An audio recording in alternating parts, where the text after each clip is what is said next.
Took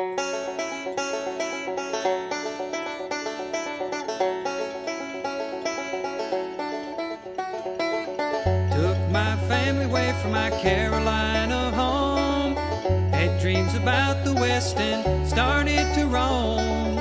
6 long months on a dust-covered trail. They say heaven's at the end, but so far it's been hell. And there's fire on the mountain, lightning in the air, gold in them hills, and it's waiting for me there. We were digging and shifting 5 to 5, selling everything we found just to stay alive. Gold flowed free like the whiskey in the bars. Sinning was the big thing, Lord, and Satan was a star. And there's fire on the mountain, lightning in the air, gold in them hills, and it's waiting for me there.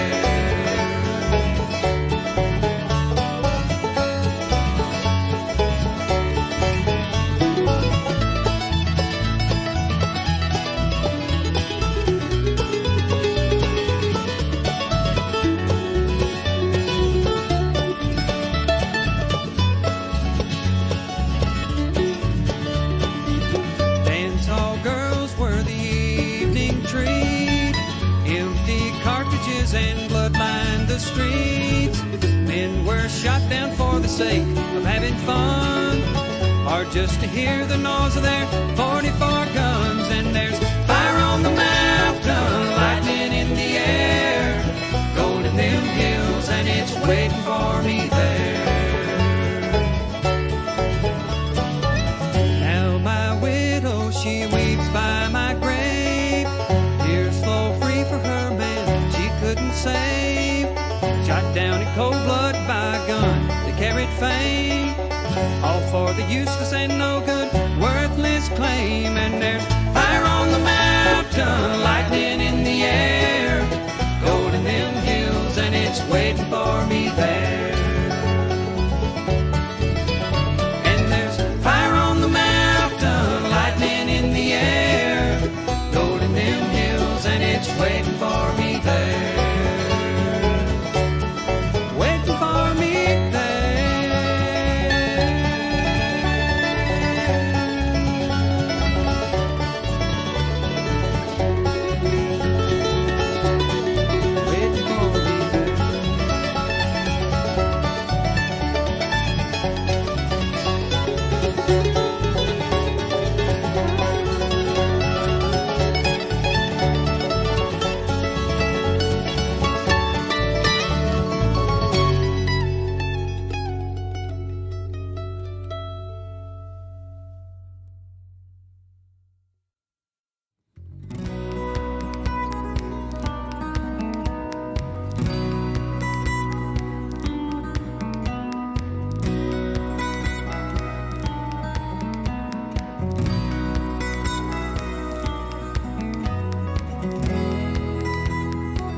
3, 2, 1.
Forgot to unmute my mic. Hey, YouTubers and friends. Welcome to another Tuesday night Hangout live with ToledoJess and I. And tonight, we have a friend, a flash in your pan, who always seems to have a flash in his pan.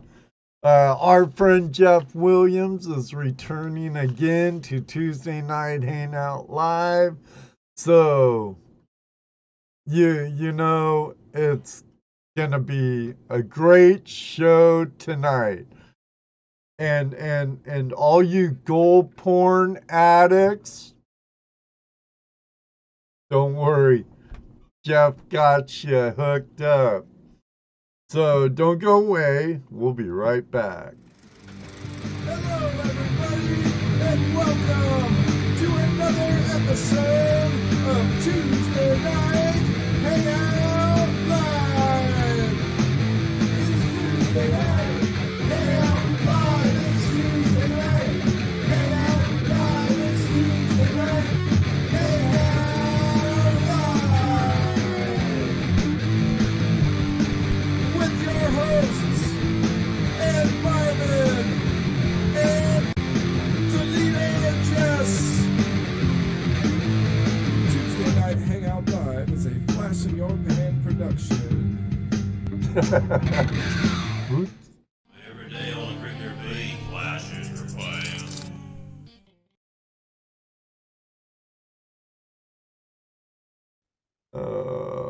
Welcome But back, Jeff.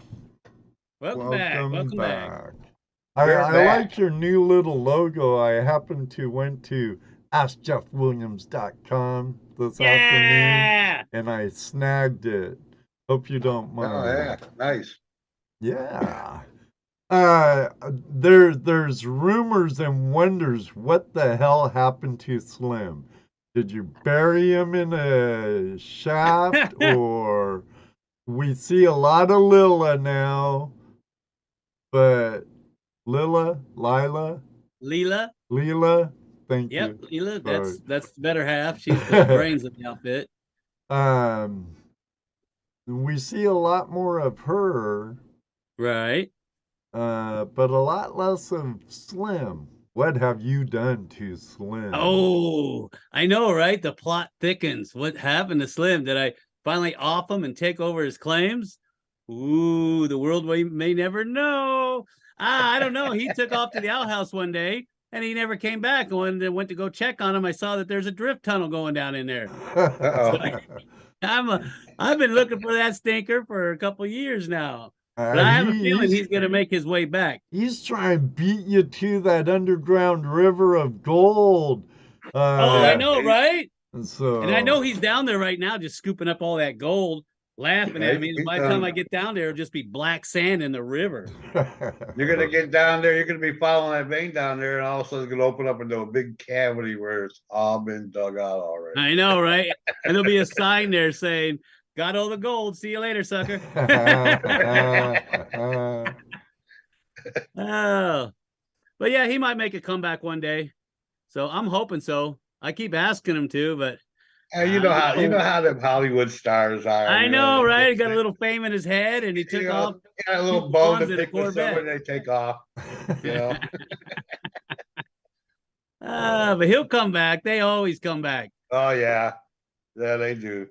It's like, yeah. I have to say you're progressing right along on your Patreon's drift mine. Yeah, we're really pushing the heck out of that darn thing. We got a whole bunch of new innovative machines that we've been working on to help speed up the process because it's backbreaking work. And I imagine. I get tired of it, and I see all these people down in Cooper Pedy in Australia using all these cool toys, and I'm like, hey, how come we don't have those cool toys? So look for future episodes where you see something really interesting down there, taking a lot of the labor out of what I got to do to move some muck. Is that something you're gonna DIY, or is that something you're just gonna? No, it's got to be DIY because the ones they use in Cooper Pedy are way too DIY. big. They won't fit in they won't fit in the drifts. They're too large. And besides, the material we're working with is too soft. You go to advance the hydraulics up into the back for stabilization, it's just going to crumble around you. So we sat around the thinking table and came up with something different. And we were looking at a lot of the continuous miners that they use in coal mining for something like this, because they're working in soft material as well. So we're like, okay, what can we use that's not going to be too difficult to create, that's going to increase our production rates, and is not going to be a pain in the butt to get in and out of those drifts, those little tiny drifts. Right. So you'll see something here soon. Mm-hmm. But you ain't saying that's. I know, of course not. Then what would be the fun? You'd be like, Right. oh yeah, I just talked about this already. I already know. Yeah, right. How are you gonna get anybody to watch your videos if you already told them what's gonna be in the video? Yeah, right? this is a picture of what it looks like. So, but watch the video anyway for the surprise. I watch a lot of them, Jeff, but I comment too few. That's okay as long as you watch them and you enjoy them. That's all. I watch them, I enjoy them, I learn from them. Since I'm a placer miner, not a hard rock miner or even a drift miner. But there's one thing I've learned in prospecting for the past 30 some odd years is there's a never-ending learning curve. Oh yeah, and I'm learning all the time too. So I tell people, you can't ever stop learning. You can't think that you're at the top of your game ever, because Mother Nature will slap you back down in a heartbeat. Oh yeah, you will. Right. Oh yeah. We've got nothing on her. No, I mean, she's always changing the rule book. So I'm constantly putting in notes. I'm like, oh, this doesn't make sense. Now I really need to figure this out.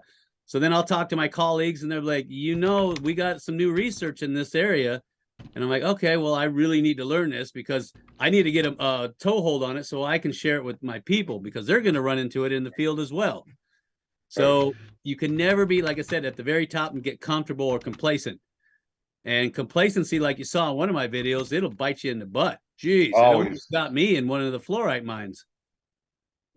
Well, that the other thing too, like what you're talking about here a second ago about you're going to have to figure out a way to be able to do it. You've seen other people with different types of toys to play with. Right. We can't be complacent in the innovation either of what we're doing.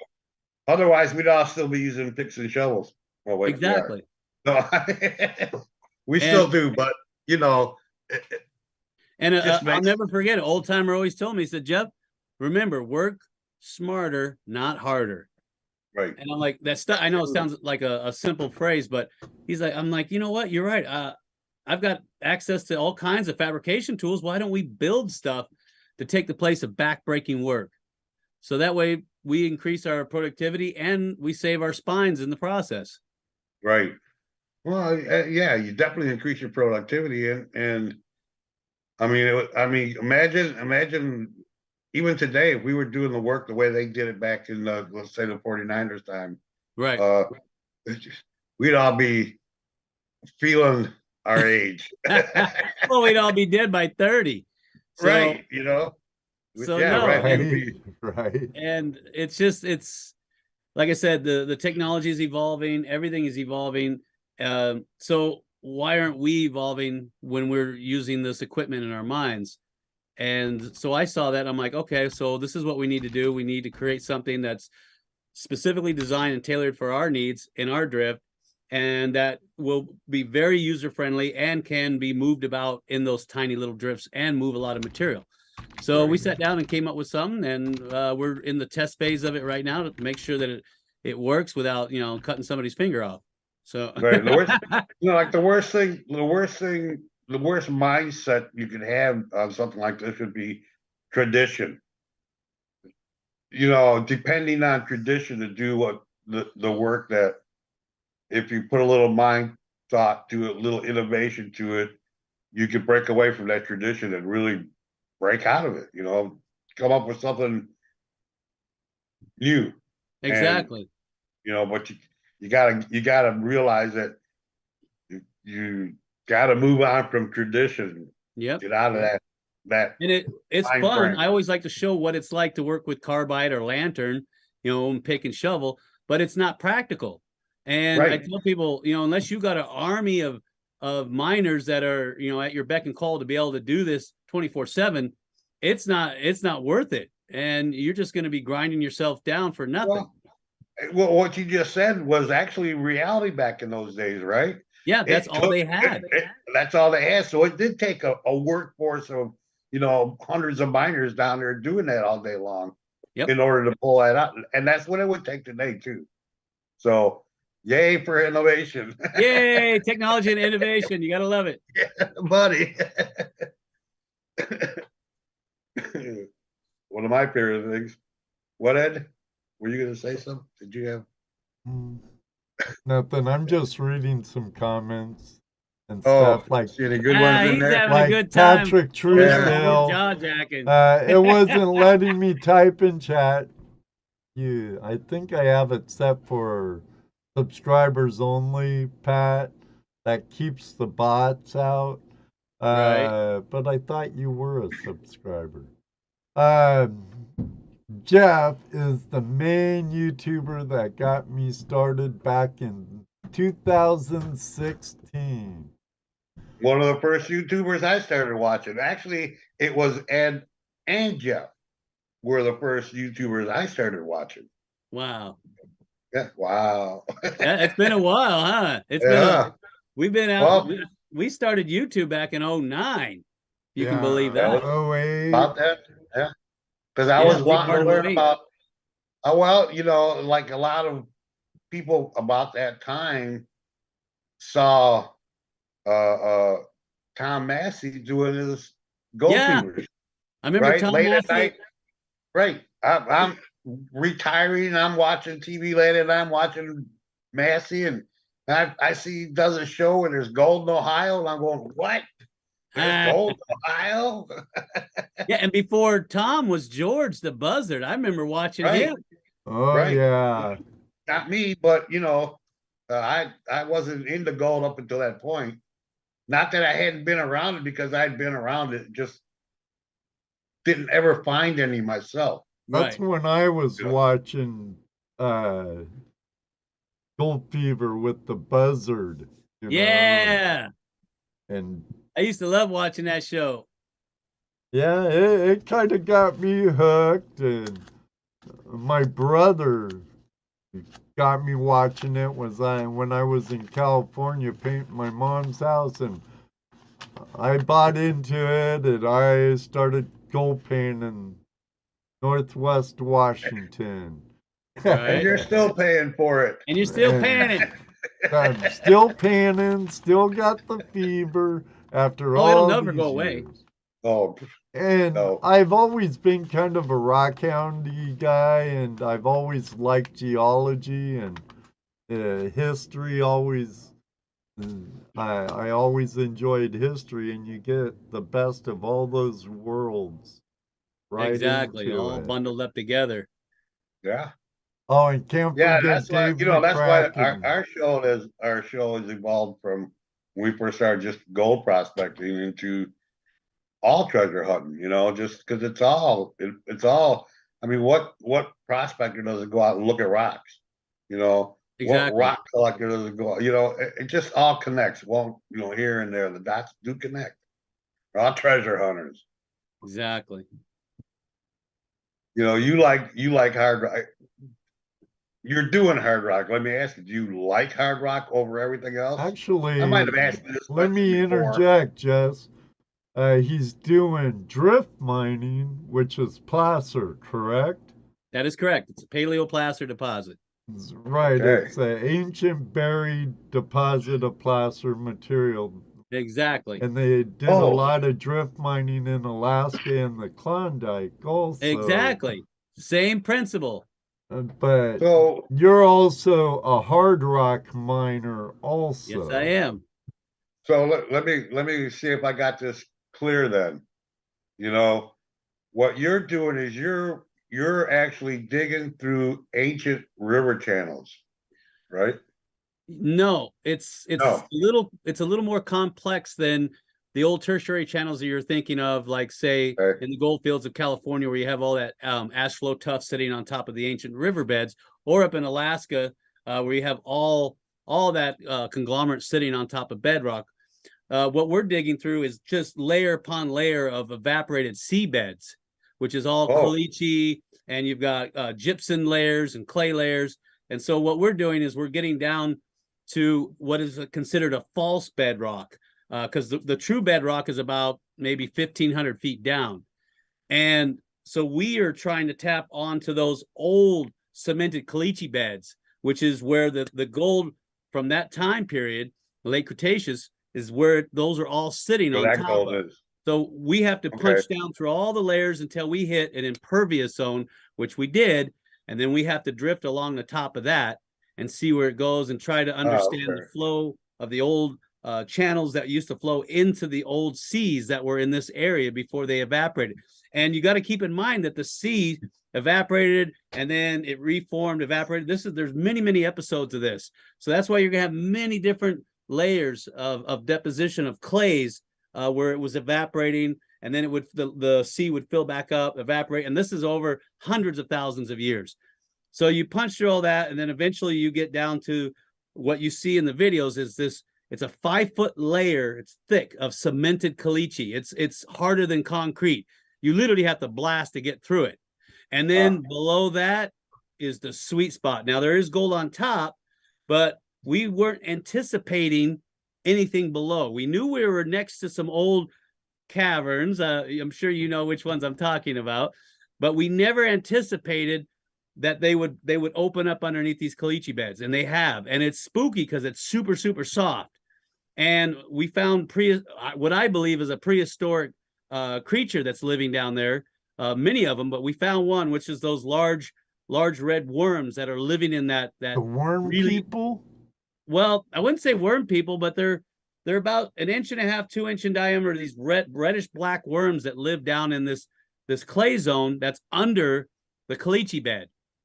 And there's a lot of water down there. Teeth like the worms on Dune? No, we never found the head. I got a video of me using a spade on a large impact gun that we're using. It's actually a jackhammer. And as I pull the spade back, you can see his body, and then a little bit of dirt falls on him. I move the dirt back, and he slides into his hole. Oh, wow. So we've been looking for him, and I know if there's one, there's got to be many more. And as we've gone down, we start hitting water tables, and the water is obviously connected to an aquifer, because when we get monsoons here, the water comes up, and then when we go into a dry season, the water goes down. And we've drilled it, we've augured it, and when we're hitting it, I'm nervous because it's so soft. I'm waiting for the auger to fall through, and one of the cave systems that we punched into, you can actually hear running water in there. And I know that somehow they're connected, but I can't fit in the cave system. I'm too big. And we tried cameras on a stick and remote control cars, and I've done countless videos on it, but I'm going to have to blast to get in there. But I'm afraid if I do, it's all going to come down. No, yeah. It's a catch-22. So what we decided is, for now, we'll leave the cave system alone. We'll go back to the sump. The sump is, the place I'm referencing. And what we'll do is we'll just start use an auger and augering down into it and see what comes up. And of course, I'll be tied in just in case it does fall through. So I don't go for a ride, because I really don't know what's down there. And it's really spooky because, like I said, we started drilling at first and the drill just kind of drops in. And I'm like, that there's a void in there of some kind. And your imagination starts to play with you. And you're like, is it like a huge chamber full of worms? Am I on the top of a cave system? I know that cocoa weave is in the area. So we're not far from, the cocoa weave caverns. So what are we about to tap into? And I noticed that the soil, there's different layers of it that are very rich and other layers that are not. And it smells really bad, like bacteria. So I'm wondering if that's the waste that the worm is creating as it eats the nutrients out of the soil. It's never seen the day of, the light of day, because it's so far down. And there's no way it's going to come up through 5 feet of cemented caliche. It's impossible. It took us a month to drill and pop through it. So what kind of nutrients would be down there? I don't know. I've actually thought about sending a sample into a lab to find out what exactly makes up the composition of this thing. Right. So you need to catch one. You could find a new specimen, Jeff. Yes, but the problem is if you find something that was supposed to be extinct, they're going to want to know where it came from. Oh, you know what kind of surface that's going to create? I found it in a hole. I was digging a latrine in the superstitions. I learned a long time ago, if you mess with the man's going to mess with you. Right, right. So that's why you don't mess with box turtles anymore. That's right. You don't do anything. And if I caught a worm, I certainly wouldn't be going around the university saying, "Hey, man, I think this thing's extinct." "Oh, yeah, where'd you get it?" "Well, I can't tell you." "Oh, well, come with us." Yeah, that would really suck. Although, I mean, you took a look at the guy who discovered Uperlite. Right. Oh yeah. I mean, he's making out okay over it, Right. But of course, you're in a different situation. You got a little. That's a little different. What were they calling it? A gruboid or whatever? Like a gruboid. Yeah. So I would imagine the first thing they do is say that this is an endangered species and this area is, cordoned off under government and control, and we have to do studies and then there goes years and years of work and research and sampling and digging. They corrected me. Graboid. So it freaked me out, and everybody wants to see it again, and I it wouldn't hurt me one bit if I never saw it again, because it freaked me out. I couldn't go back down for a week because I had all these nightmares of just the sump filling up with them, and they're all coming out. Damon from West Coast Prospecting has a good point. May have already said too much. Yeah. Yeah, I thought of that too. But the way I look at it is, as long as I don't have one in my hand or a jar, then they'll be like, well, I haven't actually seen it yet, so we're just going to wait for him to produce something. And then of course, don't forget, all they got to do is watch a bunch of your videos and they go, nah. Exactly. So it's like, I know they're down there. It freaks me out every time I get in there. And but I know that the really easy gold and better gold is down there. So it's like, you just gotta, man up and bite the bullet and get in there and just, go for it and make sure your pant legs are taped up and your arms are taped up so nothing can get in there. So you don't even know what the head looks like on them yet. No, I don't know what the head looks like. I don't know if it's got a mouth like a conventional mouth or prongs, or if it's just a giant overgrown earthworm. I don't know what the head looks like. And that's the worst part. If I knew what it looked like, then I could be at ease. But my imagination's running wild with me. You know whether to either be afraid or not. Exactly. Here's a theory in the room on Slim. Jeff, GoPro Unlimited says the worm is with Slim. Yep, and Slim is worth the worm. I could actually see him riding one around.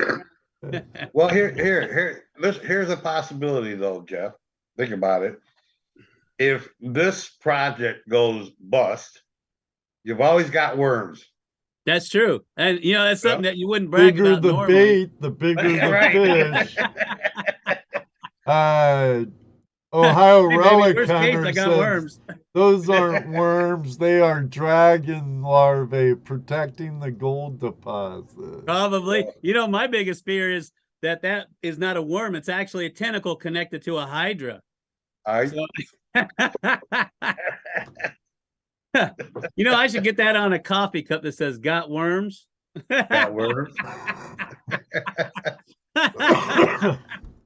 Another Southwest miner, Willie Shiny Gold, says, tell him to take his own advice and to keep his pants on.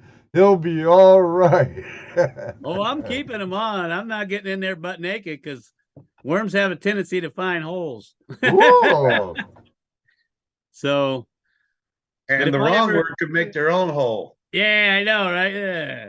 I ain't coming back up. Oh.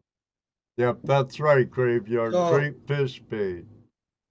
So I made the suggestion earlier. Let's see if we can get some of our chat room to come on in and Yeah, we ask decided Jeff some to questions. do Some- something new about that, didn't we? Yeah.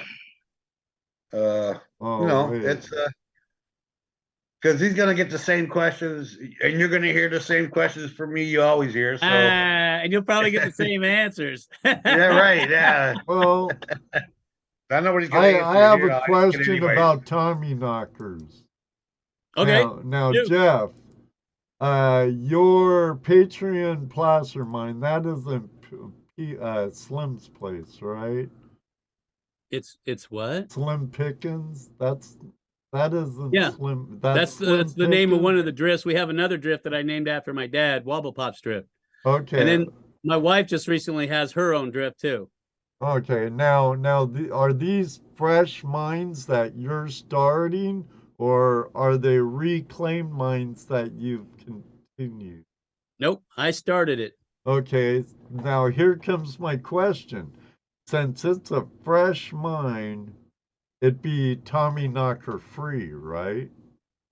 Right. But if you remember, what did we do? We tapped into the old Chinese workings. Oh, I remember that one. Yes, yes. Yes, we did. So you 'cause have I their found- Tommy Knocker. Bingo. A Exactly. Chinese Tommy Knocker. Wonder. So we thought we found the original shaft. It was the wrong one. Then we found the right one. We dug into it, and that's what we fully opened up. Put a complete timbered shaft in all the way down, and that's the main haulage shaft that we're using today. Because it's so much more productive. We just enlarged it so we could remove more material, and that's the one that's got all the freaky noises in it. And of course, it's got a worm too. What more do you want? At least one, right? Worms yeah, and I'm happy Chinese with just Tommy one. knockers. Or the tentacles of something bigger. Yeah, I know, right? I Like pirate lore. want to But- thank Patrick So- Truesdale for the $8 super chat, and please ask Jeff if he's secretly a silver stacker. Oh yeah, of course. I Nobody stack knows silver about and it. gold. You'd be a fool not to stack silver. I love stacking silver and gold. First of all, I love both of those metals, especially gold. But Right. I've always liked, whenever I get a couple extra bucks, I'll go get some silver. It's cheap. You can stack bars of it, not a big deal. You can hedge against, a collapse of dollar or inflation. And then if you got enough bucks, get a little bit of gold too to throw in there. Increase your portfolio. So it doesn't hurt. It's never going to go down in value. If anything, It's always going to have value, right? yeah, precious metals have always held their value. And I always try to explain this to people is, look, gold and silver, they don't go up and down. It's the purchasing power of the dollar that goes up and down. So when you see the price of gold shoot up past 2,000, that just means the dollar's tanking. That's all that means. So Right. an ounce of gold bought the same as it did in 1850 as it does today. Exactly. It's just the inflation, deflation processes that the Federal Reserve does to our dollar makes it worthless. And now all of a sudden gold's worth $2,500 an ounce. Well, that's because your dollar is worth nothing. Right. So it Yeah. would behoove you to stack precious metals. I mean, other Yeah, countries because- do it all the time, and they're doing it right now, secretly behind the scenes. Well, Jesse, and, there's a bunch of comments and questions in the side chat. But is there? Are you getting Let's see. overwhelmed there? You need a moderator in the background to go through your comments. Yeah, Outdoor Wally. He's got. Oh, a I know question. Outdoor Wally. He's Yeah, a he's good got a boy. question. He wants to know how do gold and other minerals leach deeper into vein structure? How do they leach deeper? Well, there's a process called supergene leaching, which is one way where you can have gaussins, which are sulfides that can leach a lot of your metals down. And over process of continual leaching, you can get what's called secondary enrichment zones. And they have that with copper, and I've seen it with gold as well. So that's one way you can leach, if that's what he's referring to, minerals out of an existing system. Now, like I said, we're referring to gaussins in this conversation. I don't know if he's referring to something else, but that's what I'm going to go with on that one. Okay. And then Carson Prospecting. See, these guys are supposed to be calling in, but at least we're getting questions tonight. well, those were compiling up since we started. Yeah. And we even Carson- bypassed saying hello to our fabulous. Yeah, we didn't even say community. hello to our chat room yet. Don't That's think all we right. don't love you. We're do. just excited to have Jeff back. It's- That includes all you lurkers out there. You know that's who you are. true. Yeah. You know who you are. We Well, have here, a you few know of what's- them that you've know what's probably funny? been on the We road. know who they are too. Ah, there you go.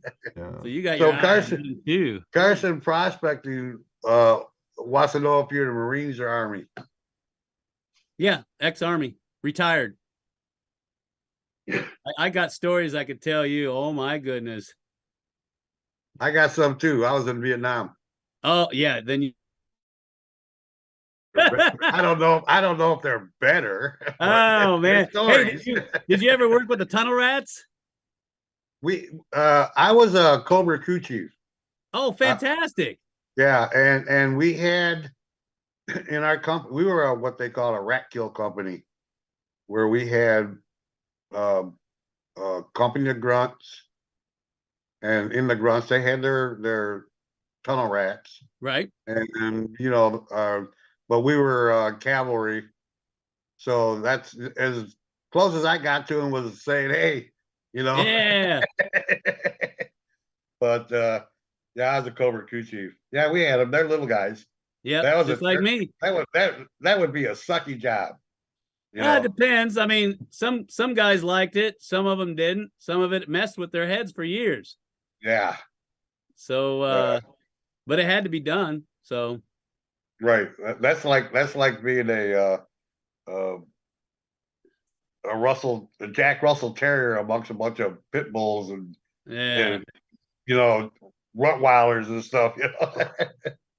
But yeah, those guys were cool. They were all cool. Everybody was Wow. cool. Hey, But, Jeff, Yes, sir. GoPro Unlimited has to go to the bathroom. He's one of our major gold porn addicts. Show some gold right now. All right. Well, I got a nugget right here.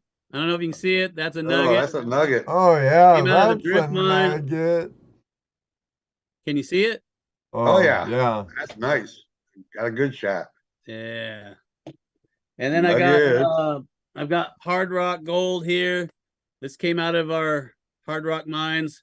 Oh, we just got our assay reports in today too.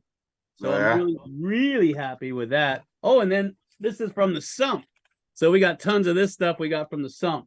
Oh, cool. So That's that soft stuff you were talking about, right? yeah. Yeah. So what we do is when we give it away, we try to keep it, it stays moist for about 2 weeks in the bag as long as no air gets to it. So I always tell people, if you got a chance and you have friends that work in labs, send off a sample and find out what kind of organics and bacteria are living in that stuff. Because if it's prehistoric or whatever, it should have some kind of a signature to it. Right. So, and there's gold in that material. yeah. Huh? Yeah, the top, there's 3 layers that we identified that were very rich. Of course, Yeah. there's layers in between that have nothing. So what we've done is we've marked them and we exploit those, and then we're going down further to see if they get richer or more concentrated. And in the meantime, just watch out for the worms and hope the bottom don't fall out. Right. So Ohio Relic Hunter asked Jeff if those layers are predictable or some kind of predictability to when they hit one.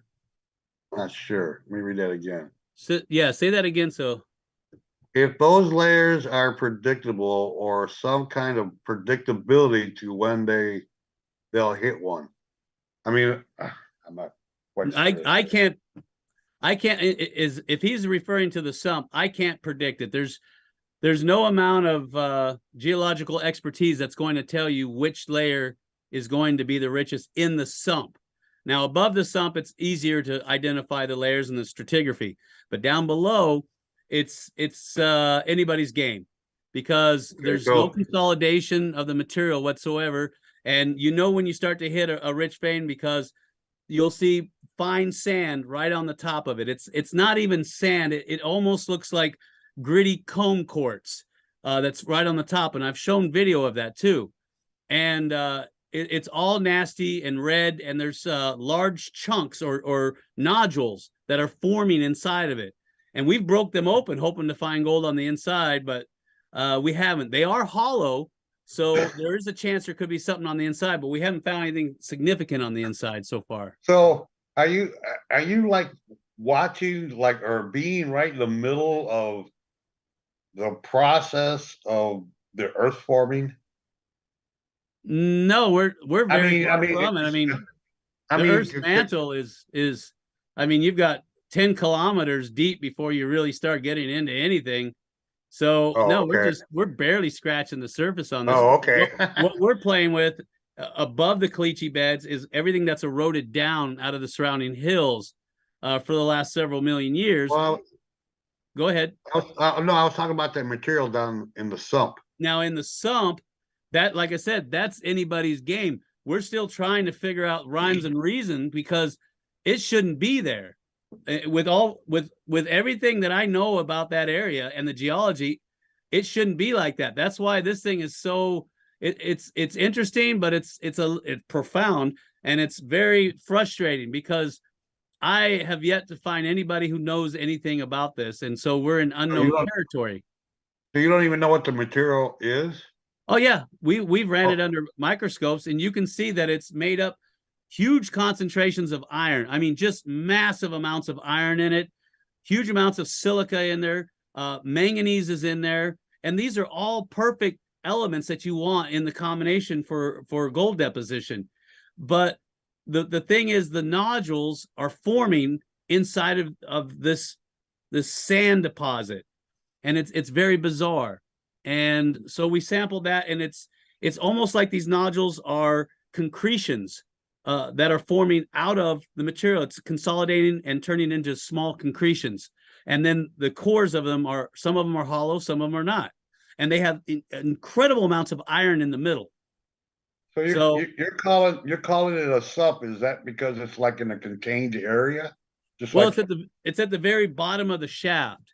So most of your shafts have a sump. The sump just means that's the lowest level of a mine, and that's where we drop our shaft sinking bucket, our skip bucket. It sits down there, and that way we have it's like an ore chute that drops on top of it, and then you can dump the ore cars directly into it. So the sump is just the lowest part of a mine. Some mines are wet, so it collects water and they pump it out.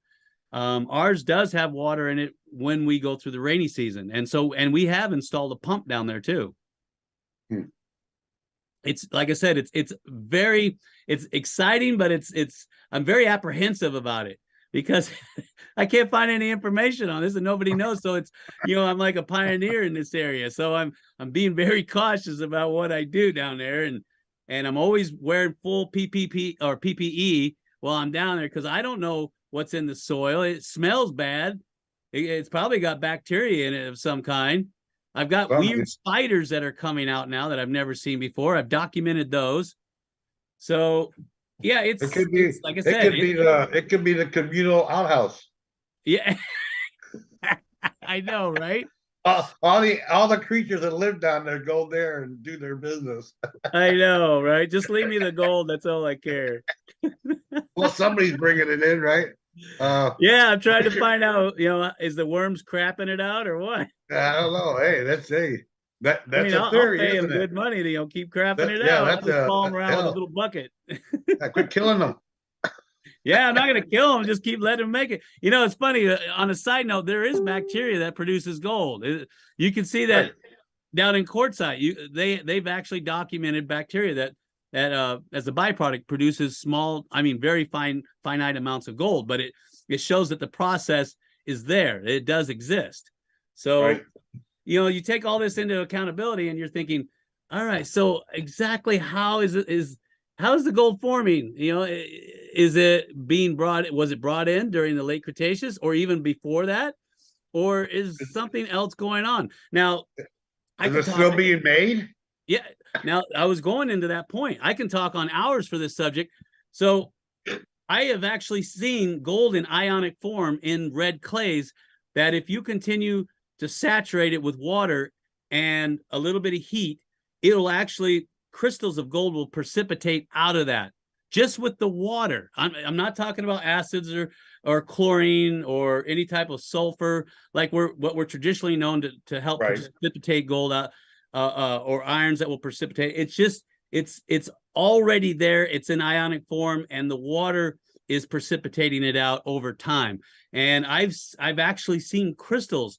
They're like dendritic crystal form out of this. It's so beautiful to see, but it's extremely fragile and extremely tiny.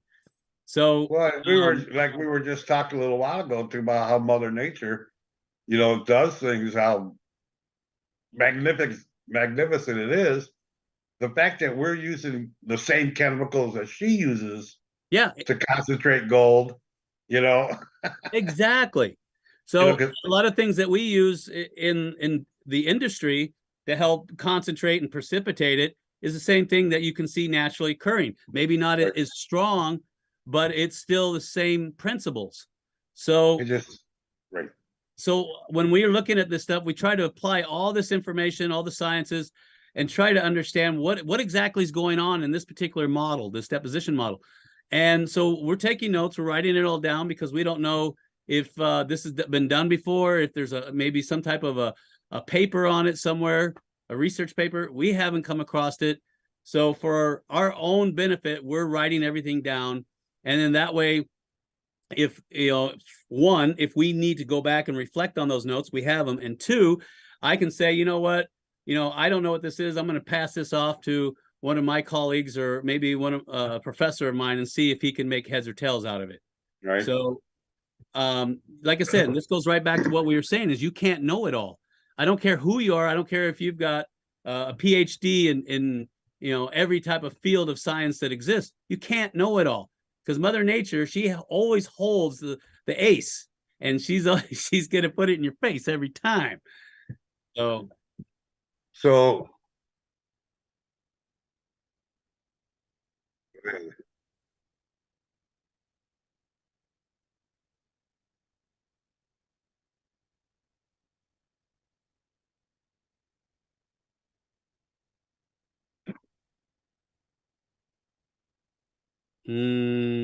well, you're going to have, now is he's not talking about the old Mount St. Helens eruption, right? Like a recent landslide.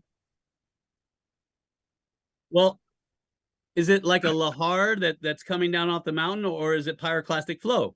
I mean, it's kind of an open-ended question, because neither one is going to create gold deposition.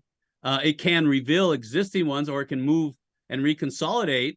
But the pyroclastic flow, if it settles long enough, like ash flow and tough and welded tough, if there's enough mineral assemblages in there, it can precipitate gold out over time. But for it to happen right away, no. But yes, and volcanoes do help in the process of creating gold, and that is another long winded subject that I could get into, but that gets into your epithermals.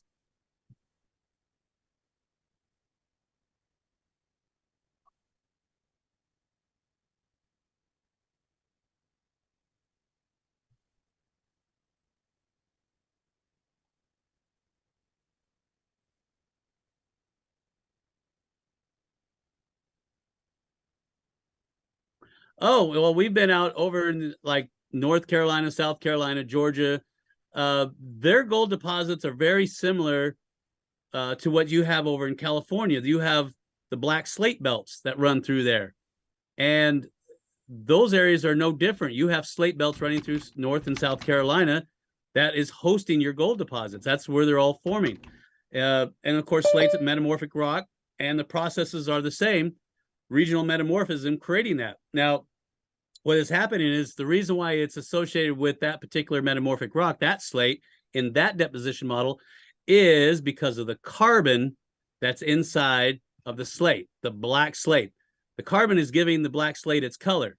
If you know anything about processing gold, they use carbon stacks to pull gold out of cyanide pregnated solutions. Gold loves carbon. That's one of the things it's attracted to. So I tell people, your black slate belts are, and I'm not saying it's going to be in every particular scenario, but a lot of your black slate belts have been known to have gold that is familiarized with it or concentrated with it or associated with it. And the reason why is because of the carbon. It's that simple. Okay, and that was for Devo Gold Adventures. He mines in the Carolinas, and he's from PA. Okay.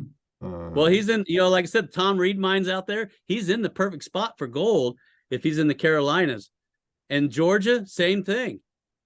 Yeah. And those areas were known for their first gold. If you remember the first gold rushes that we had. Right. Yeah. 20 years before the California gold rush. California was the third major gold rush. And the only reason it's been so pronounced in our history books is because there's a huge mass exodus because it was promoted so much. So that was big news.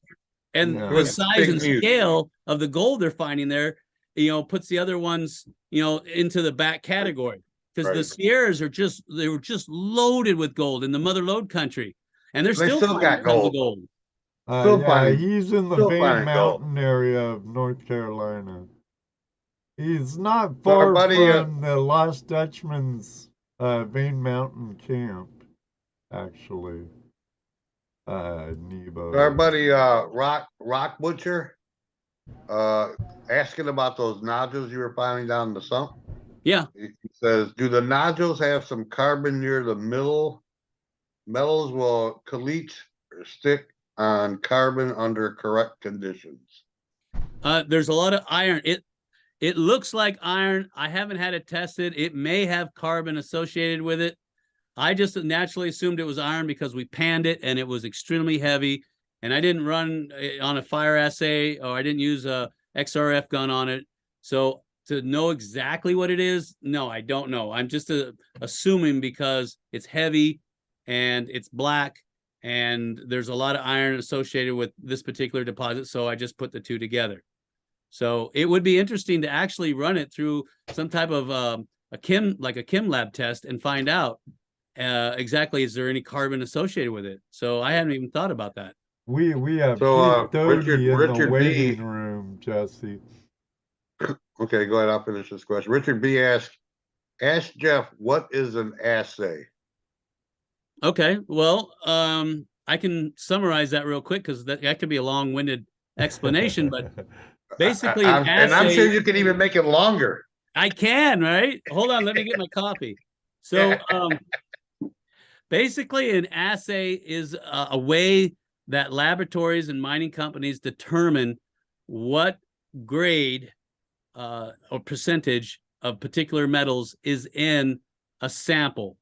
And that sample is usually a rock that's been crushed up to a powder, about 29 grams. And they can determine, based on the type of assay, usually fire assay, that's what we're talking about here. They can determine what particular metals are in that sample. And that's what assays are generally used for, fire assays, to determine what is in that particular rock. And all mining companies have their own labs, sometimes 2 labs. That way you have verification on your numbers to find out exactly what's in the rock. Because there's times you're not going to see the gold.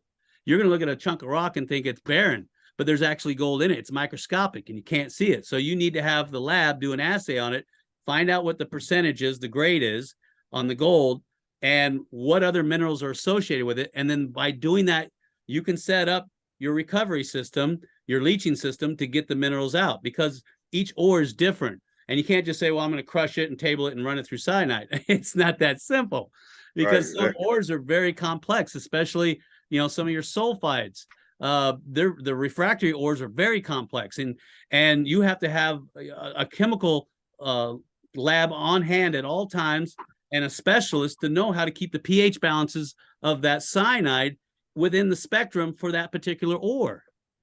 See, I told you could stretch it out. And that's the short version. Hey, well, check this out. That was only the first part of his question. Cut! Here's the second part of his question.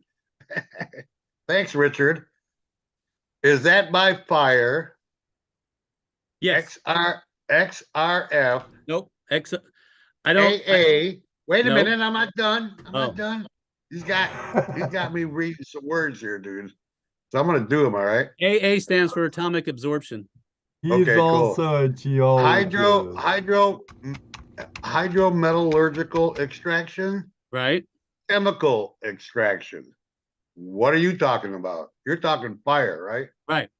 So Okay. fire assay. Now the other ones, they've used those in laboratories too, and it all is dependent upon the type of ore that you're trying to get analysis of, to determine what kind of values are in there, what particular metals, because each one is different and requires a different approach. So, but a fire assay generally is used for your PGMs and your gold and your silver. It's been around forever, for hundreds, if not thousands of years. They've been using fire assays. It's a really simple process to determine what your grade is. When I say grade, what your ounce per ton or gram per ton of one particular type of metal, usually gold, silver, or your PGMs. And fire assays are the most accurate. Now, XRFs, they're okay if you're in the field and you want to do a real quick down and dirty analysis of what you're looking at. But keep in mind that XRFs are only going to do the very top layer of whatever it is it's scanning. It doesn't know what's inside the rock, and it can't get an average. So it's, like I said, it's a quick down and dirty way to get a sample, to understand what you're looking at. Maybe I'll do a grab sample and later do a fire assay on it after I get good results from an XRF. But to me, I'm just going to do grab samples. I'll put them in bags, send them off to the lab, call it a day. I'm not going to spend $12,000 on an XRF. Just say, oh yeah, it's got high, it's got a high percentage of gold in it. Well, I can tell by looking most of the time, and I'll just do a grab sample. And even if I don't know, I'll still do a grab sample, because fire assays are the most accurate. And if you really want to know what's in that rock, fire assay. And especially if you're got a multi-million-dollar company, or you're planning on selling your claim to a multi-million-dollar company, or you have a lot of funds tied up in processing equipment and you need to know how much gold or silver is tied up in that rock. That's the best way, and that's the only way I'll do is fire assay. That's probably your most tried and true method, most accurate, most trusted. Because it's measuring all the gold that you've got in that sample bank. Well, and the way that they do fire assays, you don't just give them some rocks and then they crush it up and do that. They'll actually grind it and they'll part it, mix it, and they'll make sure that it's an average of what ore that you gave them. So I like it. And what I'll do is I'll send them in multiple samples of the same vein just to make sure I've got the right numbers. And then if you really want to make sure, you can have a second lab back up those numbers by having their own report come in. So that way, if you really want to know, like say, because some companies are like, we're about ready to dump, several $1 million into this project. We have to know what the grade is. And then, of course, I didn't even touch upon reserves, which is usually when you're going to use a RC drill or a diamond bit drill for doing cores. I haven't even got into that aspect of it. We're just doing fire assays. Okay, Oh, we Are you have, guys awake in there? we I know I'll Heath, talk your ear off. No, that's fine. we have Heath Heath, Doty unmute here yourself, Heath. from New York, and let's hear what he has to ask. Unmute, Heath. Don't pull an Ed and ask a question with your mute on. You got we enough doing light tonight, there, Jeff? That's You got funny. enough light? Yeah, I'm trying to get more Okay. light in here so I can see you guys. There. Oh. Clam jumper. Good evening, Jeff. How are you? Hey, good evening. Do we got another one? Yeah, this is Yeah, Heath good. Doty. Oh, yeah, from- there you are. Hey, Because man. it's a little tiny box. Yeah, Looks like a probably. phone. Yeah, I'm on my phone. There you are.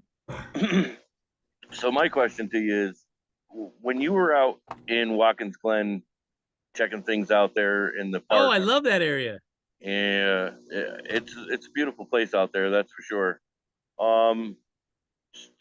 So I guess I could ask you this. So with the laws that we have in place here, we can't keep the gold we find here in New York. Now, there's not spectacular amounts of gold that I have found here on the East Coast side of New York.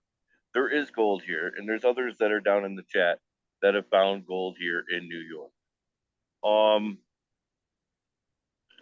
I thought Where I'm Jeff at- found gold in a cemetery in New York. Yeah, I found gold in the cemetery. But anyway, continue with your question. I'm sorry. Sorry, Heath. Sorry. Is it hard No, to pull you're- those teeth out? Yeah, you're good. Do you ever plan on coming back to New York and maybe checking out some places around, let's say the East Coast part of it, or the eastern side of New York into Vermont?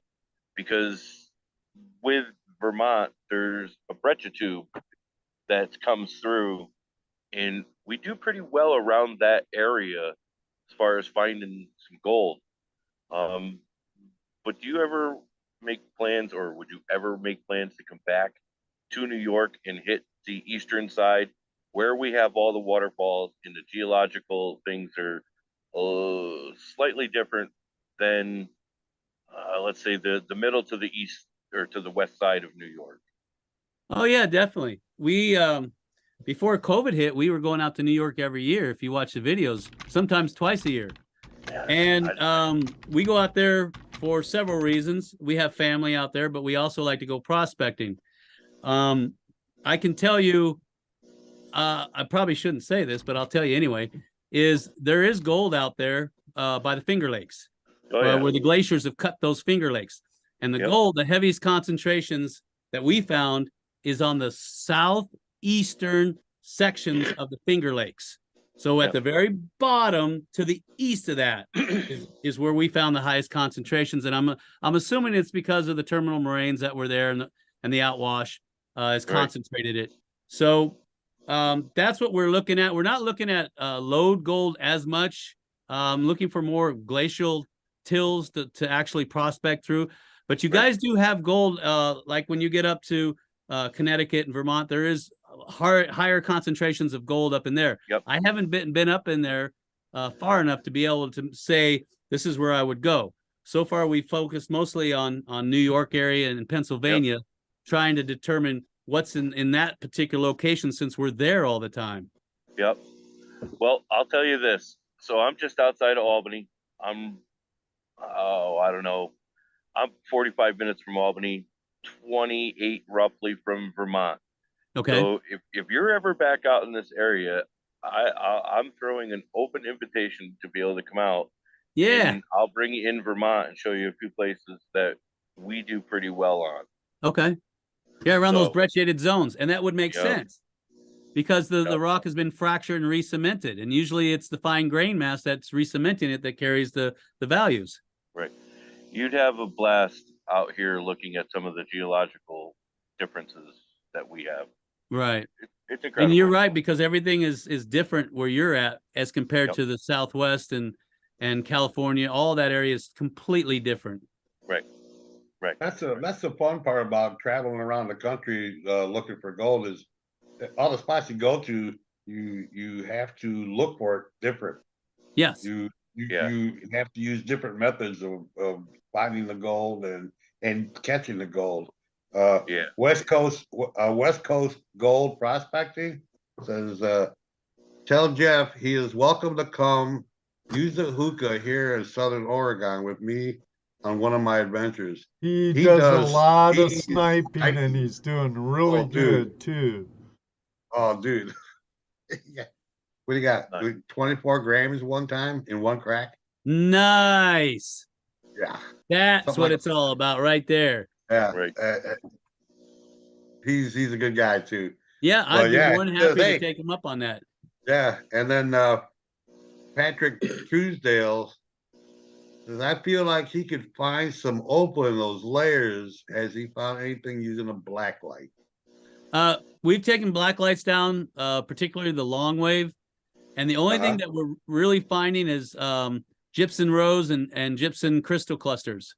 And that's a no-brainer. As the seas evaporated time and time again, they'll leave that behind and they'll precipitate in the clay.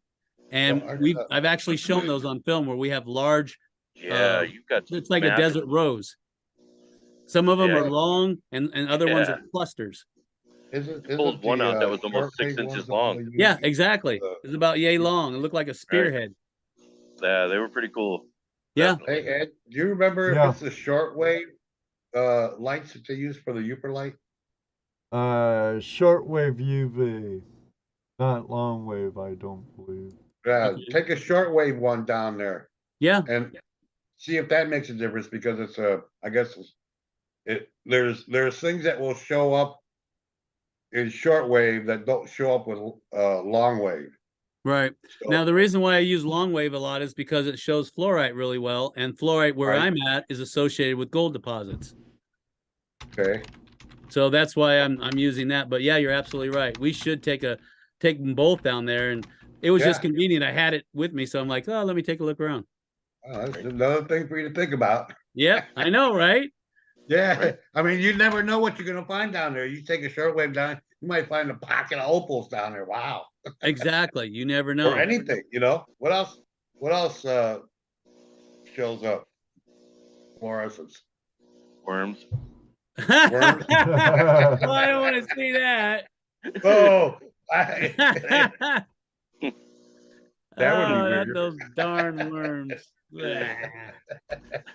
All right. Well, I want to thank you, Jeff, for answering my question about New York and Of course. And I hopefully at some appreciate point- the invite. Next time we're out, which will probably Yeah. be maybe at the end of this year when it starts to cool off in the fall, Oh, we yeah. might head back out there and then stay in probably Brooklyn and then just work our way all the way up.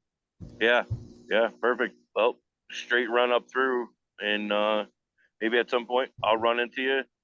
Yeah. It's great. Yeah, we'll talking give with a shout out before we do it. That way, if our schedules connect, we can Yeah. hook up. you. Yeah, absolutely. It'd be a good time to get you up into Vermont and let you play around up there. That's for sure. So I appreciate it. Thank you. Yeah, man. no, No problem. Anywhere Enjoy your is a fun evening. place to look Thank for you. gold. You too. Thanks for calling in, Heath. I'll see you this weekend. All right. Anyone else? The Zoom links posted at the top of the chat. I'm dropping it again. Until we get someone else, Jesse has a lot of questions and comments in our Zoom chat to ask Jeff. I've actually Well, I'm already, sure, right? I've already caught up to him. I worked him into our conversation. Oh, that's cool. Yeah. Did you get? Um, I'm getting ready to do the Canadian Hillbillies comment here. He wants to know if you ever think about a Canadian trip. A Canadian trip. Yeah. Actually, we had one set up for June, but it fell apart. So No. no. And Richard B says, "Tell Jeff he knows me." Yeah, but Oh, Richard B. Hey, he's Richard. send him He's a the one that's been couple of asking those samples. questions. Yeah, I was gonna tell you, Richard B. I got the assay reports back on the ore. You know this ore, and the assay reports came back really well, really interesting on the PGMs, on the palladium, like you said. So yeah, I'll give you a call and I'll go over the complete report with you. And Yeah, he was the one that was asking about the assay. What's an assay? And then the rest of the question. That was him. Richard B. Yeah. He's pulling your leg. He used to He's do pulling your assays. leg. Yeah, you messing. Would you stop messing with me, Richard? He used to do assays all the time. He's the assay king. So anyway, I've got assay report from Reed's Laboratories out of California. I'll give you a call and I'll tell you what they sent in. It's really interesting. So yeah, I'm excited about it. That's cool. Always cool. Oh, you did not. Heavy metals detective. You didn't call in. I didn't hang up on you. It would have been me that would have hung up if anyone would have hung up. Heavy. Right. Aaron, good to see you. Keep up the good work, Brewers. Miss Laurel, good to see our New Yorkers in here, along with our Aussies and everybody else. Take a little break here and say hi to our chat room, the prospecting Did you geologist. What's ask up? Will Oh, Shiny very nice. Gold?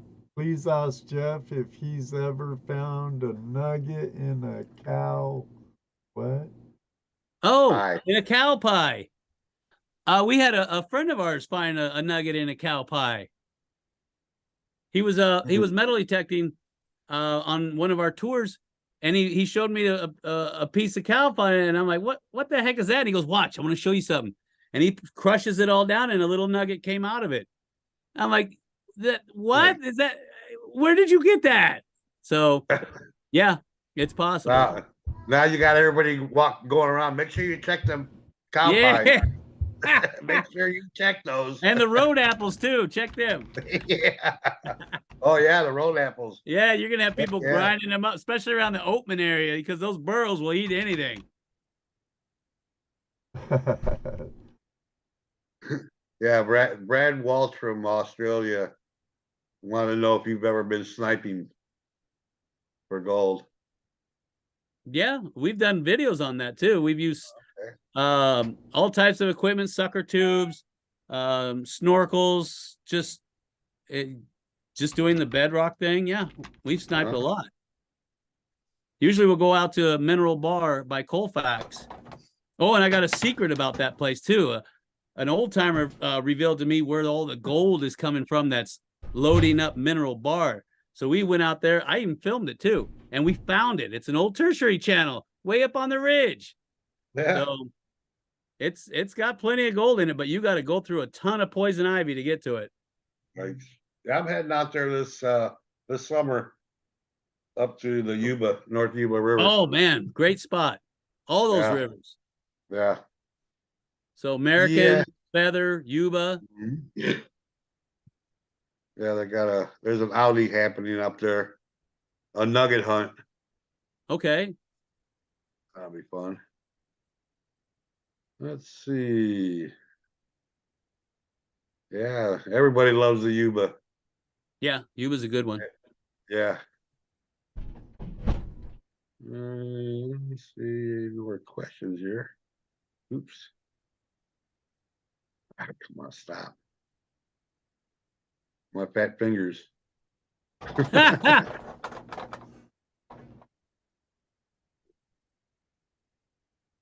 Have you met Brian Wilder?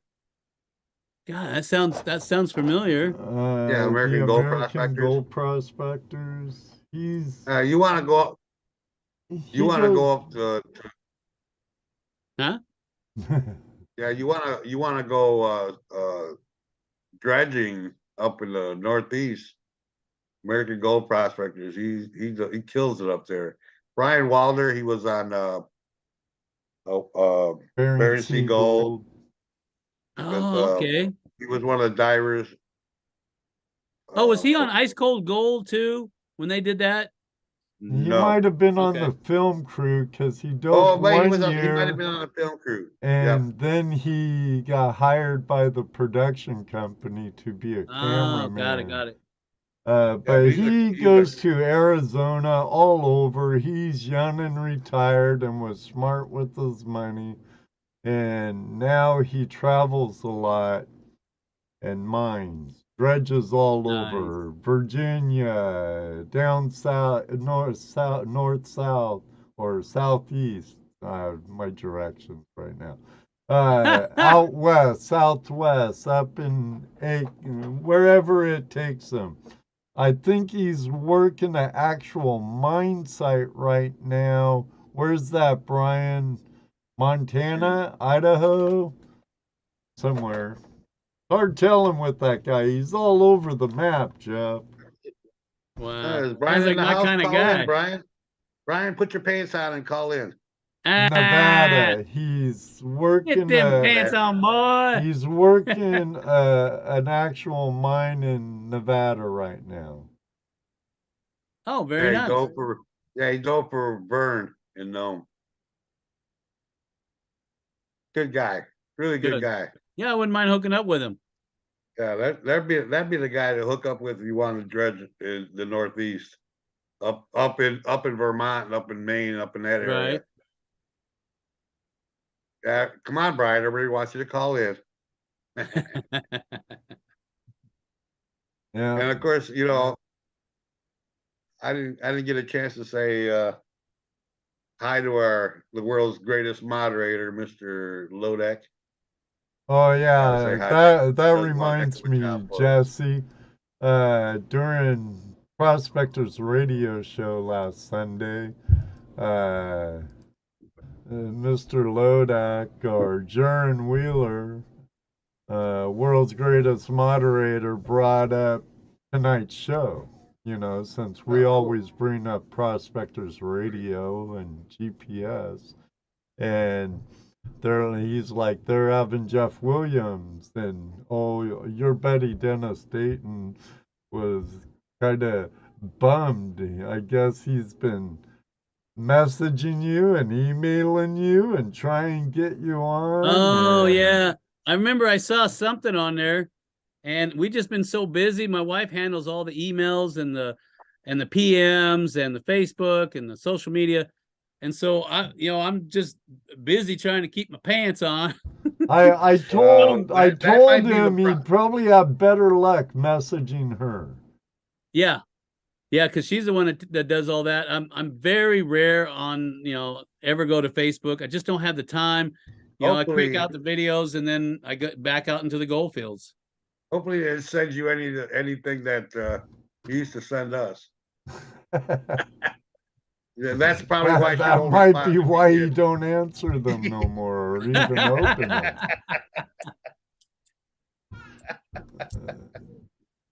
But yeah, it was anyways. Hey, what we got here? Anything? Here's your chance. Get on the horn or get on your computer, hit the link, come on up. A lot like StreamYard, guys. And ask Jeff your question. You know as much about geology as the rest of us do. I'm sure you've got a question for Jeff. And I know you're not shy to come on here, so that we know. Well, Matt's like, I wish I could call in, so I'm not sure his problem.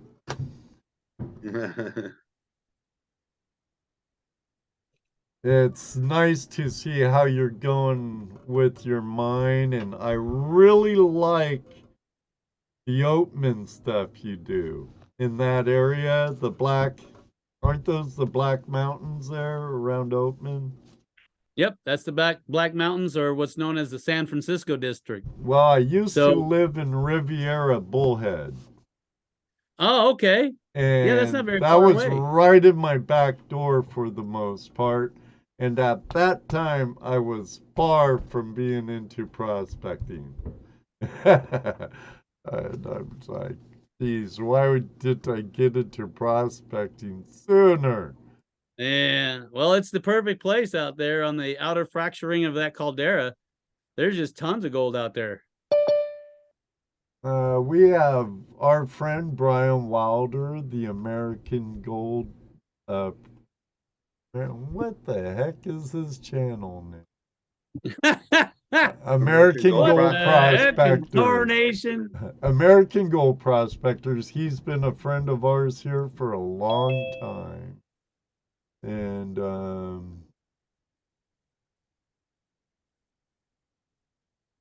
Brian Getting knows there. Brian knows the routine. He's just slow. Well, he might be putting on his pants too. Oh yeah, right. Ah, get them pants on, boy. What's the matter with you? How's that? There he is. What's going on? Hey, what's up, There stranger? it is. Hey. Well, I just figured everyone wanted me to call in, so I call in. I do got a quick question. Jeff knows a lot about Nevada. How's the gold around like Lovelock, Wiccamucca area? Giants Winnemucca and area. cave. Yeah, oh yeah, the redhead giant cave is up there too. Yeah. Anyway, Oh, really? the gold up there is pretty good. You do have nuggets up there. I've got friends that have found plenty up in that zone. I don't do a lot of mining up there because we have other spots that produce, in our opinion, more gold. So we're mostly we're down around the southern Nevada, up around the Sierras, and then up around Tahoe, all the way up to Rye Patch. Nice, So nice. that's more of our area right there, and we found most of our considerable amount of gold, mostly electrum in nature, in those areas there. That's cool. Yeah, I was just out at Rye Patch a couple weeks ago. Oh yeah, how'd you do? Did you find some Chevron gold? Chevron. No, I stayed at that campground there, the state campground by the dam. Right. Yeah, no, I metal detected a little bit, but I was there really just meeting up with James. He's starting up like a big mining operation, so I Right. just stayed there a couple of days. So I got Oh, that's to the- cool. met him and went to the mine site. But Yeah. I poked around near I think it's called Huckerville or something, kind of near the truck stop. I don't know.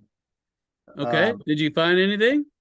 No, I metal detected my ass off. I didn't find anything. Ah, But they got there's a whole bunch of mines in there. I mean, I went through all the mines. I metal detected in the mines. I took a bunch of samples home, but I don't have a rock crusher, so oh, well, you I was you can so always eager use a hammer and a rag. That's what we used to do too in the old days. yeah.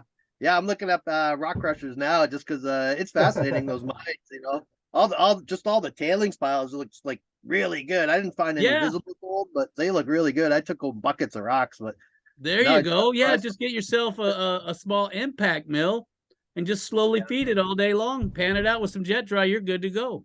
Yeah. Kind of like the one you made back in Yeah. the day, or like the Cobra Crusher type Yep, the thing. Cobra Crusher or the mining mill. You can use those too for sampling. They're not production rigs, but you can use them for sampling. And we like the pieces down. Makes it a lot easier. Was that just kind of like make it smaller into Yeah. more Yeah, manageable? you'll get we like to set it to about, I don't know, minus quarter. And that way it's easy just to feed into the impact mill, and it's not so hard for it to turn it into powder. Because you see guys throwing these big chunks in there, and it's just killing the inside of that flail mill. And you can do it, but your mill's only going to last for maybe a few days, and then those chains are going to be worn down to powder. So I tell people, if you can get that rock small before you put it in, it's not a competition. You're thinking about productivity. Get it down to a small workable size. Quarter minus is good, and then throw it in there, and it'll pulverize it in no time. That's cool. Yeah, and rock crushers are perfect for that. I'm not much in hard rock. I'm just kind of getting into it. It's really cool. I mostly just dredge, do like wet kind of stuff. Right. But Yeah, yeah, that's being in those mines it's really fun because you never know what you're gonna find. It's like an adventure all its own, you know. It's just exactly. And there's so much gold that's been left behind because they were shutting the mines down because of Executive Order L208 because of World War II. A lot of them still have the gold in place. And Yeah. you can, and in some scenarios, I tell people look for those high grade piles by the portal or by the collar of the shaft. That some of them never made it to the mill, and it's sitting there waiting for you to pick it up. Piled up waiting. Yeah, one of my good friends, Shannon Poe, he's the president of AMRA. Yeah, I know exactly. He's a good guy. I like him. Yeah, I was just over at his house about a month ago, and he was going to show me the Screamer mine, but we had cut down a whole bunch of trees that are in the way of the path, and we spent like 2 days just cutting tree after tree after tree. We never actually made it to the mine, but we got close. But he was going to take me up there and show me. But yeah, the same thing. He found just visible gold in the samplings right outside the portal. And he's doing really well with it. There's like really nice visible gold. Oh, there's nothing better than seeing that gold locked up in the host rock. Yeah. Shannon's cool. He's got they're just getting they got plans of operation to open it up with an excavator just recently. So that's fantastic. Really, really cool. Wow, they're going full production. I like that. Well, they're gonna try. Yeah, yeah, right. California, who knows what's oh my god, don't get me started. Don't get me started. Hard rock's a lot easier to get permits for in California, actually. It is. I couldn't believe it. I'm like, what? I don't know if they've geared the legislation that way so that it's easier for these larger Canadian companies to come in or not, and make it harder for the small scale miners who usually do placer. So I don't know if they're if they're biased towards that. A little of each. Yeah. Line your pockets from both sides. Yeah, that sounds like a politician. Yeah, that's what I see. So you're in Winnemucca right now, right? No, I went back home. They actually are having a bunch of problems getting the equipment in. They got a few excavators in. We got the wash plant in. He had to go to Arizona to pick up a whole bunch of steel and pick up a welder. But there's some stuff coming over from the UK, I guess. It's on a barge, and there's problems getting it there. So it's going to be like a few more weeks. So I'm like, I'm going to go back home and go dredge. Wow. And, we'll see. But you're going back, right? Get that gold fix in. Vernon just called me yesterday. He really wants me to get me back up in Nome. I got a call over actually at Whitewater to maybe work for the film crew of Whitewater this summer. So still waiting to see about that. Hey, dude, I thought you were retired. What happened? your play turned to work. No, it's fun though. It's fun. Well, Brian, we appreciate you calling in, our friend. Great. And if you're ever in our area, you're always welcome here. Yeah, thanks. Later. See you later, brother. Bye. Brian Wilder, great guys. Had the pleasure of meeting him on the river, or actually it was a brook in Vermont, but still a good time. I did actually really well on that brook. Yeah, it's really cool to watch somebody like Brian, because when we met him, he'd been prospecting. He'd been doing some videos, but after that he started traveling around and just meeting up with all kinds of people, and then he wound up on Vern's dredge for a couple, 2-3 seasons, I think. Now he's a cameraman for the film crews that's doing this stuff. Wow. I don't know if you ever know where it's gonna take you. Right. I don't know if you've ever seen his videos that he does. First of all, no, I don't think I have. I might have and not known it. Yeah, he finds some really good gold, right? Dredging. Yeah, he's so they liked what he was doing, I guess. They obviously did. They hired him. Wow. The dude retired in his 30s, right? Oh man. Right. He retired, he got his money coming in, and he's just traveling around, and now he's back to work again. Wow. Doing what he loves to do. Yeah, hey, I don't blame him. Yeah, I was gonna tell him about just outside of Austin, Nevada, which is a little bit south of Winnemucca there. Right. There's a hot springs up there out in the middle of the desert. it's an abandoned tungsten mine or shaft. Right. And Must have that's been a mining really cool. scheelite. What was that? I said they must have been mining scheelite there. Yeah, is that what the Tungsten ore. yeah, that's what the ore is? Yeah. Like Exactly. that's so but that was cool. Just it's an old abandoned place. It's out in the middle of the desert. It's got a nice hot tub in it. Nice. The miners built a cement tub and drove a pipe down into the hot springs and had water pumping into it. Oh, that was nice. Wow. And- Nice. In a Aaron shed. from It's out in the middle. It was still functional, you know. It was still usable. We had a Right. good time, you know. But that was one of the things I like doing when I was in Nevada, is just exploring the desert. Oh yeah. Uh, There's so much I to can tell see. you, he needs to do that. It's so cool up there. Nevada's awesome. Yes, it is. I love it. Yep. We Yes. have John from Nebo Gold Prospecting or Nebo Gold Adventures. He's the one from Pennsylvania who has the mine in Vane Mountain, North Carolina. He's coming up.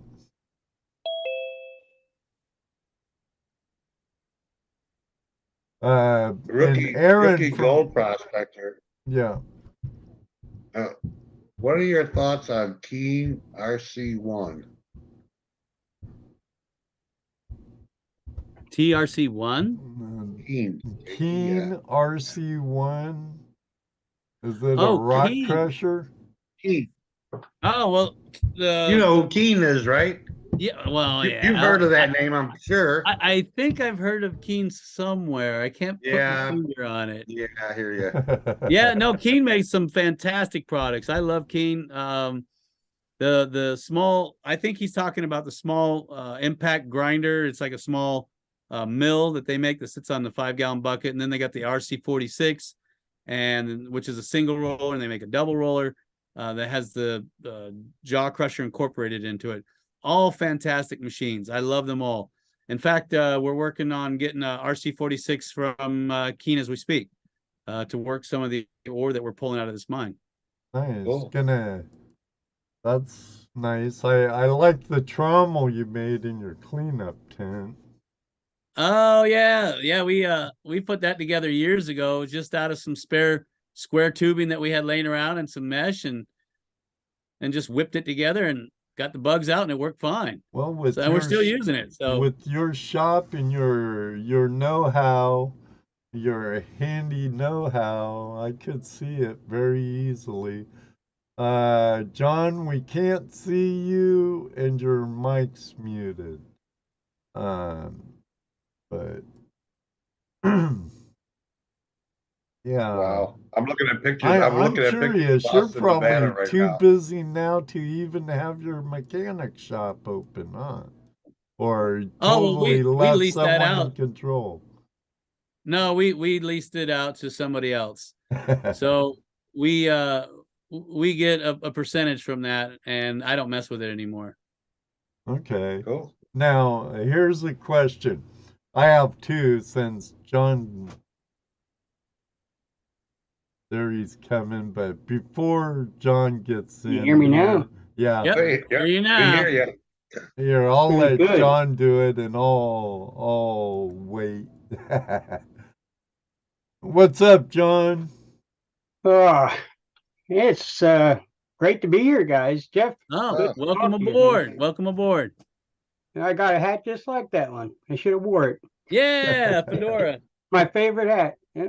Heck yeah. Anyway, the question I have for you is I'm 71 years old. I'll be 72 in August. I just bought 16 acres of a gold property, Right. and I've been mining it for the past 3 years, placer mining it, and we've been getting on average about a half a gram per yard. Okay. Now, this past spring, we went in and we found an underground mine, and it has quartz veins in it, and it's a real. I'm on Vane Mountain, North Carolina, by the way. Okay. So it's very rich. There's all kind of mines all over the place. I'm only about a mile away from the Lost Dutchman's mine down there, and we're Oh finding yeah. all kinds of gold. But I'm thinking, my big question is, do you think I have enough life in me to finish mining this property? But well, yeah, I think you got plenty of life left in you. Now, I'll give you an example real quick, and then maybe this will put everything in context for you. But you remember seeing my pops with me all the time when we were out mining, and he was 84, and he was just going up and down the hills. We're still going in mines and sampling all the time. He didn't slow down one bit. So for you to say, oh, I'm 71, I'm like, oh, well, heck, I remember when my dad was 71, he was out running me. So I'm 73. I think you got plenty of life left in you. I would definitely go for it, because I mean, you know, what are you going to do if you don't go gold mining? You're going to sit around, and you know, if you slow down, you're going to get old. But if you don't slow down, you never get old. So you just gotta move forward with this and live life every day like it's your last. And I guarantee your body, trust me, your body will be fine, unless you got underlying health issues I don't know about. I think you'll do well. And I guarantee when you start finding hard rock shiny, you'll get a 20 years knocked off instantly. Oh yeah. You'll get lead in your pencil like you never saw. Well, I'm 73, and I think Two Toes is. Oh, I'll be 73 in August, and I think Two Toes is even older than I am, and there's no way I can keep up with him. I mean, oh no, that guy is the 40-year-olds that can't keep up with him. Well, just hearing it from somebody that knows out there, it makes a difference, because I have doubts every day whether I want to sell it or keep going. I mean, because I'm at that point right now, I got to make a decision. Do I repurpose what I'm doing and start hard rock mining and give up the placer, or what do I do? Don't give it up. There's a lot involved with that question, and I'm sure there's a lot of variables involved that, you know, I'm not aware of.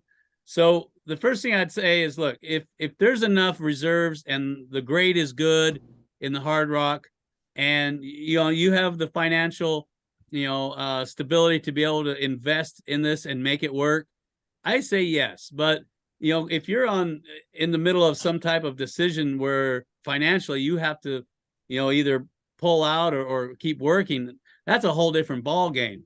But if it just comes down to, you know, whether or not I've got it in me, if I got enough, you know, metal left in me, I say go for it personally, because the last thing that you're going to want is regret when you get to the end of your life and you think, I wonder what would have happened if I had just kept going. Would I had hit the big time? So you don't want to be sitting back in a rocking chair in your last days, you know, with all that regret. So I always say go for it. Yeah, just think if you'd swung that pick one more time. Yeah. Well, I only got one more question for you then, Jeff. All right. You ever plan on coming to North Carolina? And if you do, you think you'd be in the Vane Mountain area and take a visit? Oh yeah, because I plan on bringing my wife over to the Tom Reed mine over in the Carolinas. Yeah, and I want to show her all that. And so, we're about 3 hours from the Tom Reed mine. There you go. So, like I said, I plan on doing that, and not only that, but because of the historical significance of it.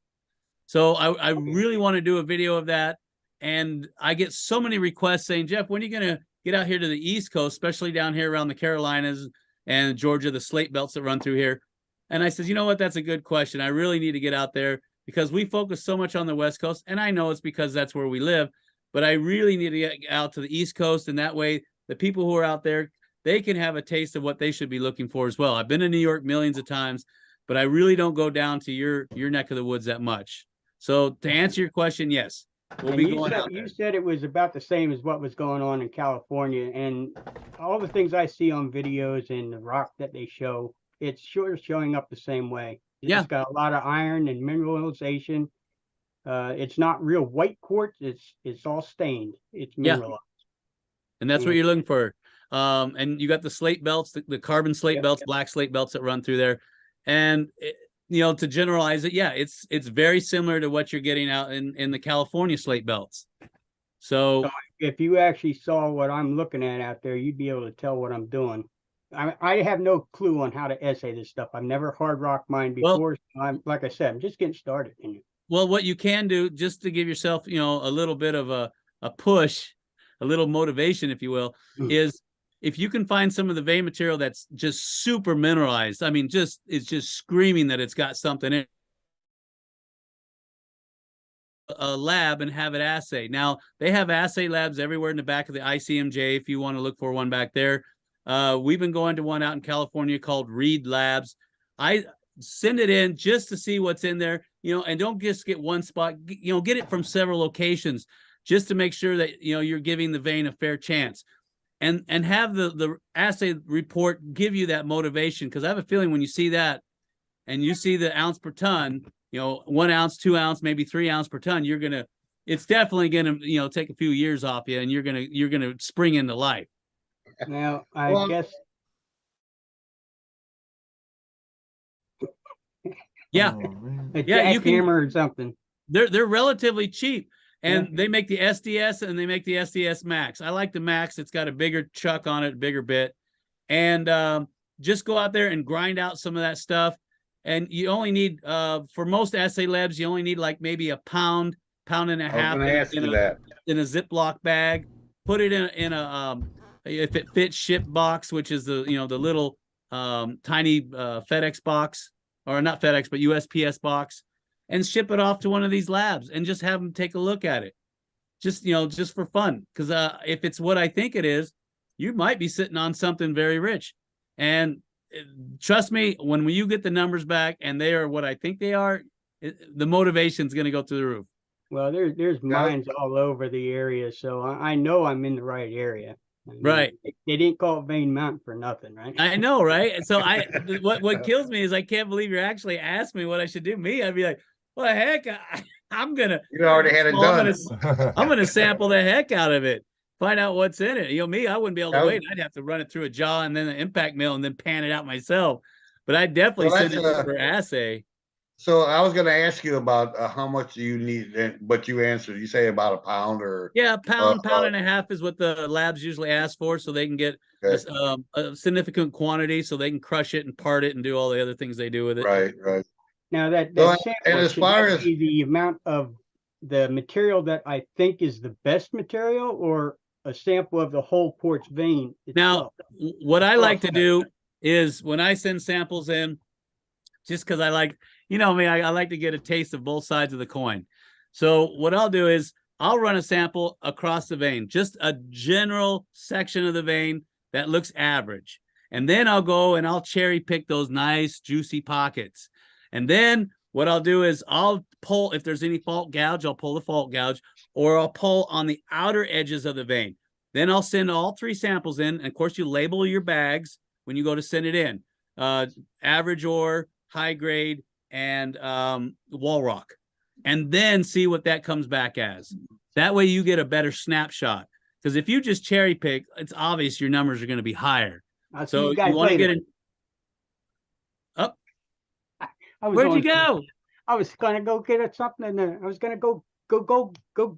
I'm so excited right now. I can't even talk. So that's what I would do. You motivated me, buddy. So, You and that's motivated what we normally do is that's exactly what we did, and we just did that with one of our mines. We just got the assay report from Reed Laboratories. So we took it across the vein. So if the vein is about yay wide, I know veins vary, but just for representation, you go all the way across from hanging wall to foot wall, and it may be about, I don't know, a couple inches wide, and you put that in a bag. Then you look for those super high grade pockets that have all that beautiful red and black and brown in there. And you chip that out and you put that in a bag, you mark it high grade. And then on the outside of the hanging wall and foot wall, because sometimes you can have mineral deposition there too. You're going to pull a little on each side, put that in and write hanging wall, foot wall on it, send it in the lab and see what comes back. So, and it all comes down to how much you can afford, because I try to tell people, try to get it from multiple locations. That way you get a better snapshot of what you're looking at. So, and just so you don't go flying off the handle or go out and buy an expensive hammer drill that you may not need, maybe you might want to rent one for a day or two and see if it's going to be worth buying one. Right. Or I'm if you just, have a Harbor I'm just Freight frugal town, that way. if you got Yeah. Harbor Freight, we go there, and I've been through 100 hammer drills so far. They're And you can get them, when you they get the work. Bauer or you get the Hercules. They're relatively cheap. You get the warranty that way because we blow ours out all the time. And so you go in there and you put down 80, 90 bucks. You got a hammer drill, get the warranty for go. another 10. You just keep getting the hammer mill over and over, or the hammer drill over and over again. Right. There you go. So- That's even better. There you go, I John. really appreciate the advice and the information. And Jeff, I'll get in touch with oh my God. What? With Flash Ed. Oh yeah, Ed, flash in the pan. Right. I'm nervous a little bit talking with you. No, don't be nervous. I'm okay. So, and I'll just get in like I touch said, with Ed and get some information to you. So when you come into this area, I'd like to see you get down yeah, my way. and we would like to Give me a check it out. call. I'm real curious of what you tapped into. Well, I'm sure it's good because every mine around that area is producing something. All right, just be analytical with this. Make sure you write everything down, because the worst thing you could do is forget something. Numbers come back high and you forget where it came from. Right. Right. But Yeah, I've been doing it's that. like I having haven't- 20 buckets of material and none of them are labeled. Right. Now I've been doing those test piles and samples from my my mining operation. It's an open pit mine, and I'm digging up placer. I got an excavator and wash plant and all that kind of stuff. So I sample locations and I keep good track of what's going on there. Good, good, good. Oh. It's just the hard rock is just totally new to me, and I've been watching a lot of video. I watch you, but you're not doing hard rock. You're doing that drift mine stuff. Well, actually, we do hard rock. We have I was gonna say. 4 hard rock mines in Nevada, and I try to video as much as I can about how to sample. And I know it, sometimes the videos they're hard to find, or they have a funky title on them. But we've done, I don't know, maybe 8 videos on some of our hard rock mines here in Nevada. And I always try to stress that. In fact, we had Jason from Mount Baker Mining Metals come down, and I sent him down one of our mines, and he it's funny because I didn't think it was possible, but our mine gave him gold fever all over again. It did. He was freaking out because he couldn't believe the amount of gold that was coming out of those pockets. Yeah, well, the last video I put out was an edit that we found on my property, and we explored it, and we found the vein in there, and I don't know why they gave up on it. Of course, I haven't sampled it yet, but you know, Right. somebody Now- was actually in there. Now, you keep in mind, a lot of mines were shut down because of World War II. So that Right. could have been a reason. People think, oh, the mine played out. No, not necessarily. So just always keep that in mind that, hey, rich mines could still be rich because the war, they never opened it up because price of metals was cheaper overseas, and labor disputes and all these other things. Well, that and the fact that they needed different metals too. So a lot of gold miners went to mining other stuff, coppers and other materials, because that's what was needed during the war. Yeah, exactly. It was the Essential Metals Act, Executive Order Right. L208. And they said that, you know, if it wasn't essential, then you can't do it. It was illegal. So gold and silver mining was basically shut down until after the war. Well, after the But if- war, a lot of the mines, it was too expensive to open them back up. So they just said, no, we're gonna leave them shut down, because it's, you know, to get them rehab. The labor, of course, is more expensive. You could go overseas and get gold a lot cheaper than you could here in the States. And in some countries, you can still do that. Yeah, you got Right. customs to deal with, but you can still do that. Well, it also did the mines down in the southeast, North Carolina and those places, did they close down because of the new gold rush in California? They didn't That was close a lot down of it. because they ran out of gold. They just found what they heard was more gold. Exactly. And they really publicized the gold rush of California. That's why it got so much attention around the world. And you're absolutely right. During 1849, 1850, if you were working anything over in the Carolinas, I guarantee you dropped your shovel and you hopped on the first wagon out west, because Right. they oversold the whole gold rush thing, because they were saying that, the nuggets were as big as your head and you could pick them up out of the stream with a rake. So you had a lot of people coming in from overseas who brought rakes with them, thinking they just raked the gold out of the rivers. It wasn't that way. They were in for a rude awakening when they got out there. So, and that was over publicized. That's why that one is the most well known, and also because the large volume of gold that is there, because California, the whole state of the Sierra, it has gold in it. The mother lode country. Right. It's From still from loaded the with top to the gold. bottom. Yeah, And exactly. you still have that same problem over here on the East Coast, because most people that you talk to don't even know that gold exists on the East Coast. Yeah, Very they few don't people know their do. history. The They first don't gold know. rushes were there. They don't even know Right. that. Right. I appreciate you calling in, John. We have Matt, the prospecting geologist. Take care, guys. I appreciate you All guys right. letting me on. Thank you, Later, sir. All right, Talk thanks to for you stopping later, by. brother. So yeah, I had a question for you earlier that was in my head, and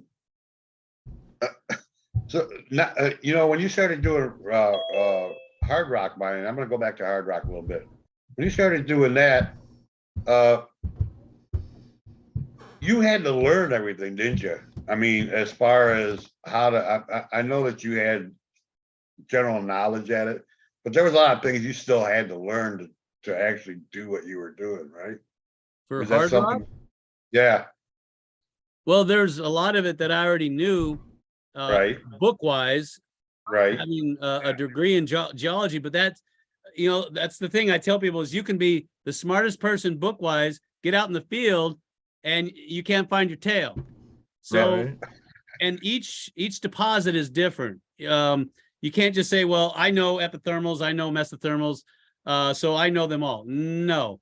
Like I said earlier, Mother Nature has a way of changing the rules when she sees fit. And when we got to our mine, I noticed that there was a lead carbonate that was associated with the ores, but I wasn't 100% sure. So Richard B, that you saw in the comments section, right. he got a hold of me and he said, Jeff, I used to work that mine.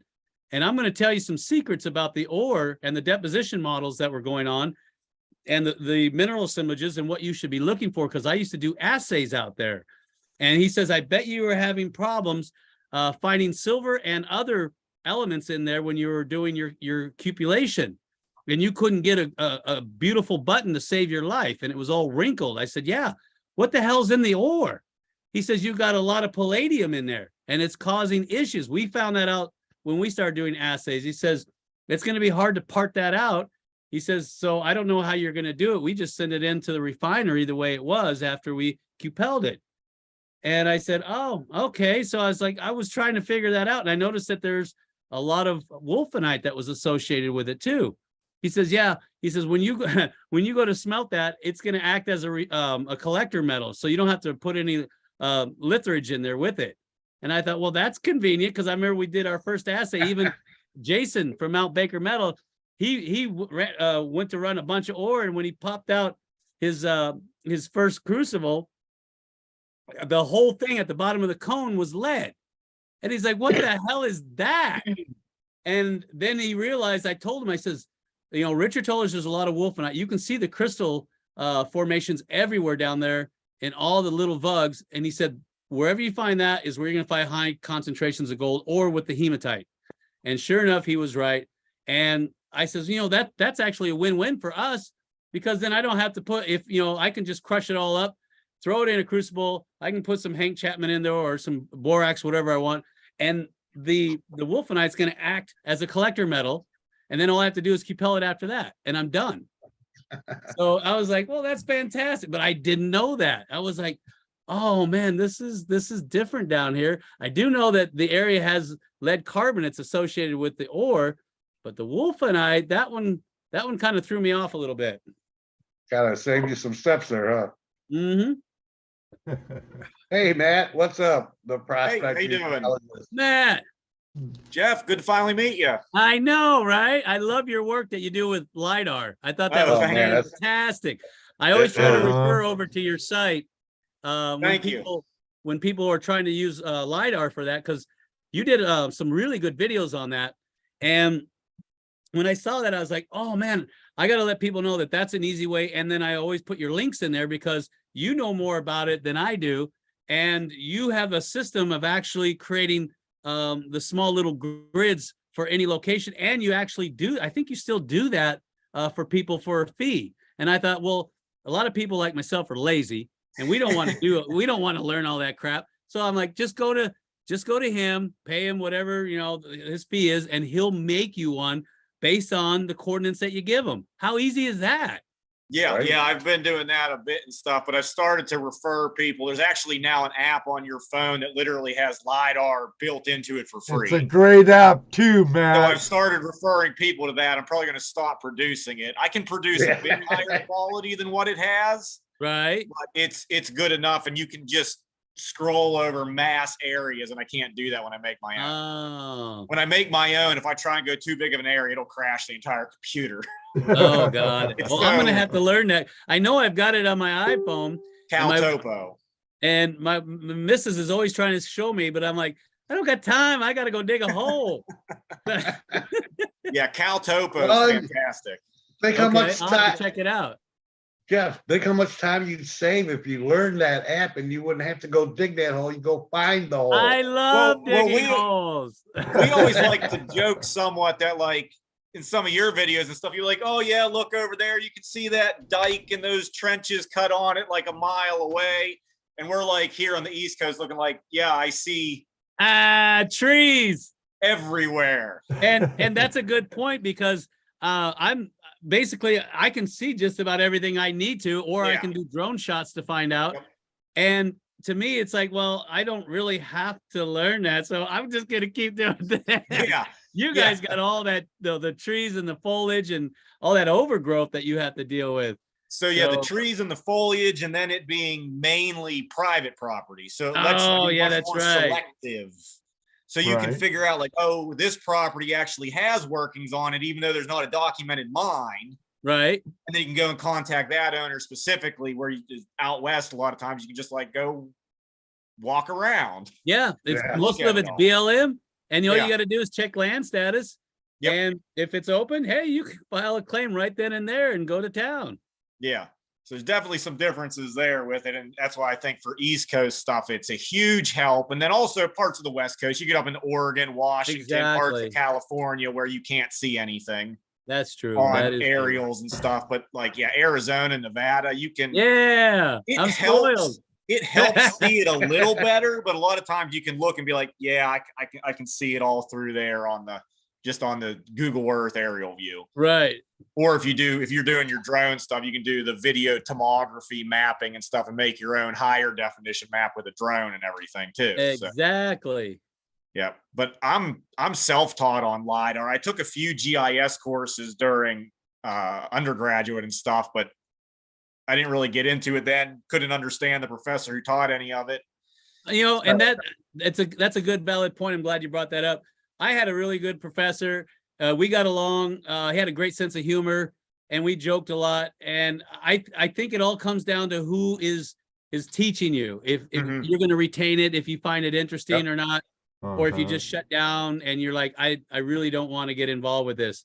Yeah. So the reason I'm bringing that up is because I used to teach out in Vegas. I used to give classes every weekend, and I always try to put a little humor in there, little associations, word association, things to keep it moving. You know, Yeah. I don't get all piled up with the words, because everything ends in "ite" and people start to get confused. And so I'm like, don't get hung up on the words. The words don't really matter. You Yeah. just have to understand structures, and you have to understand the particular areas that you're going to be in, and the type of deposition models that are associated with the areas that you're at. That's it. Yep. You don't have to go around and try to sound very smart and important because you know all these fancy words. That ain't going to find gold. Just learn the basics, and I guarantee you'll get an eye for it and you'll get a feel for it. Yep. So that's what I always try to teach. And my professor, he says, don't tell anybody I'm telling you this, because they'll probably bar me from teaching again. So Yeah. And I got to get better and start doing more videos about gold, the geology of the gold on the East Coast. But the thing that stops me every time is I can't do animations or anything to make it look good.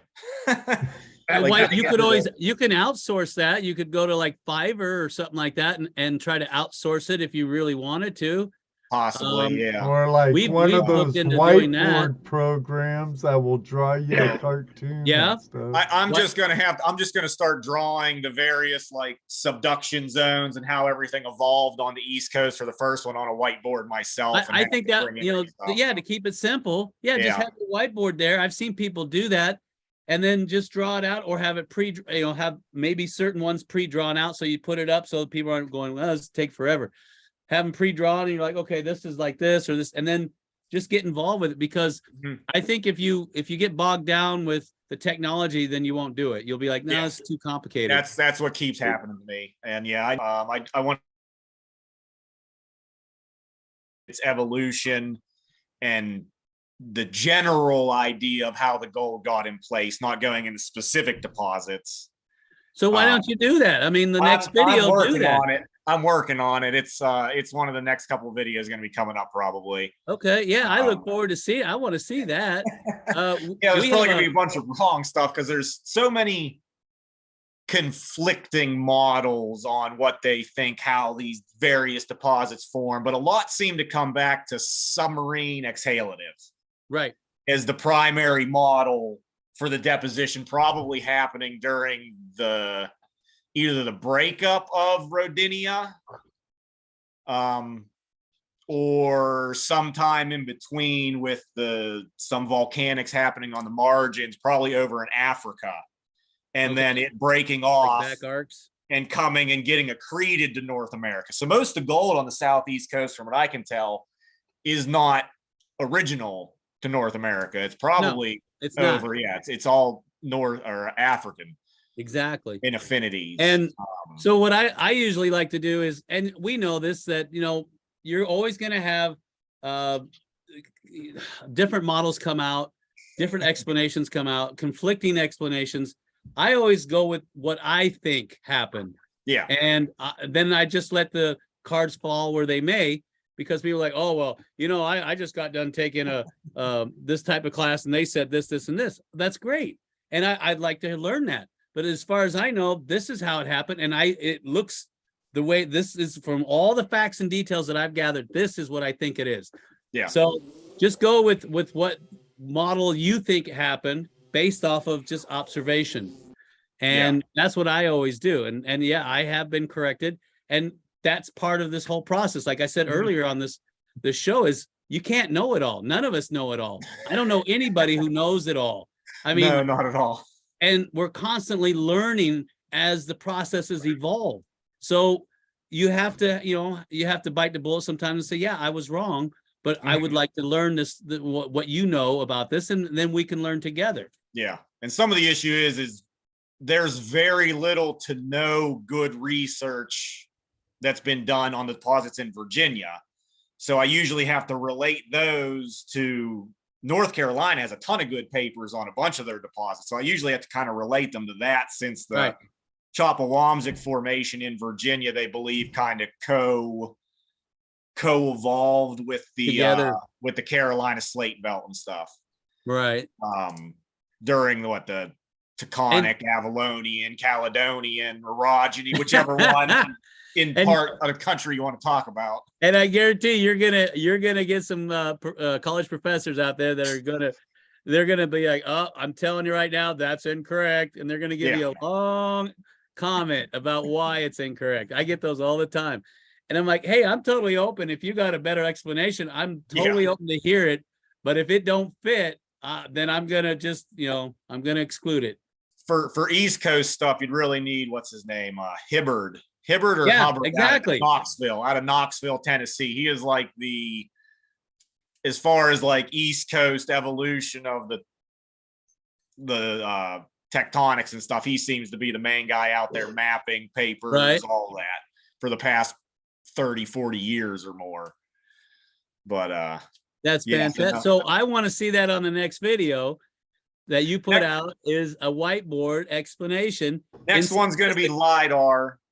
And then we have a couple, we'll be doing a Memorial Day week trip here. And there's a couple leading up to that where I've been directing my friend who lives in Virginia currently still to do the sampling. Right. How to go about that. So we'll be dredging there, and then it'll be following up on that probably. Nice. So yeah, been trying to get better with actually putting out videos on a regular basis instead It's of hard. I know. going months at a time without doing anything. If I would have kept Right. with it, I'd have a much larger channel than what I do now. I'd go half a year sometimes without putting out a video. Oh yeah, YouTube. That don't killed like me that. in the algorithm. Yeah. But So- no. Well, yeah, just stick with it. I know that you'll do good. I've seen your work. It's fantastic. That's why I always try to refer you. Thank And you. And Eddie does. I've seen it a lot on his videos, Matt. Bringing up you and LiDAR. So yeah. I appreciate it. I've seen some of them too. I definitely appreciate that. Oh, of course. And yeah, I always yeah. try to watch every YouTuber that does anything about gold. I'm constantly scouring YouTube to see if there's any new information out there that I might not be aware of. Because, like I said, you can't know it all, Yeah, and maybe right. somebody's got a different approach to all this that might just be that one piece of information I was looking for to connect certain theories together that makes it Yeah. all work. Yeah. And I know I definitely have some contrarian theories to what most people think's going on with gold on the East Coast, but I don't know. Yeah, You might be able put to it weigh out in. there.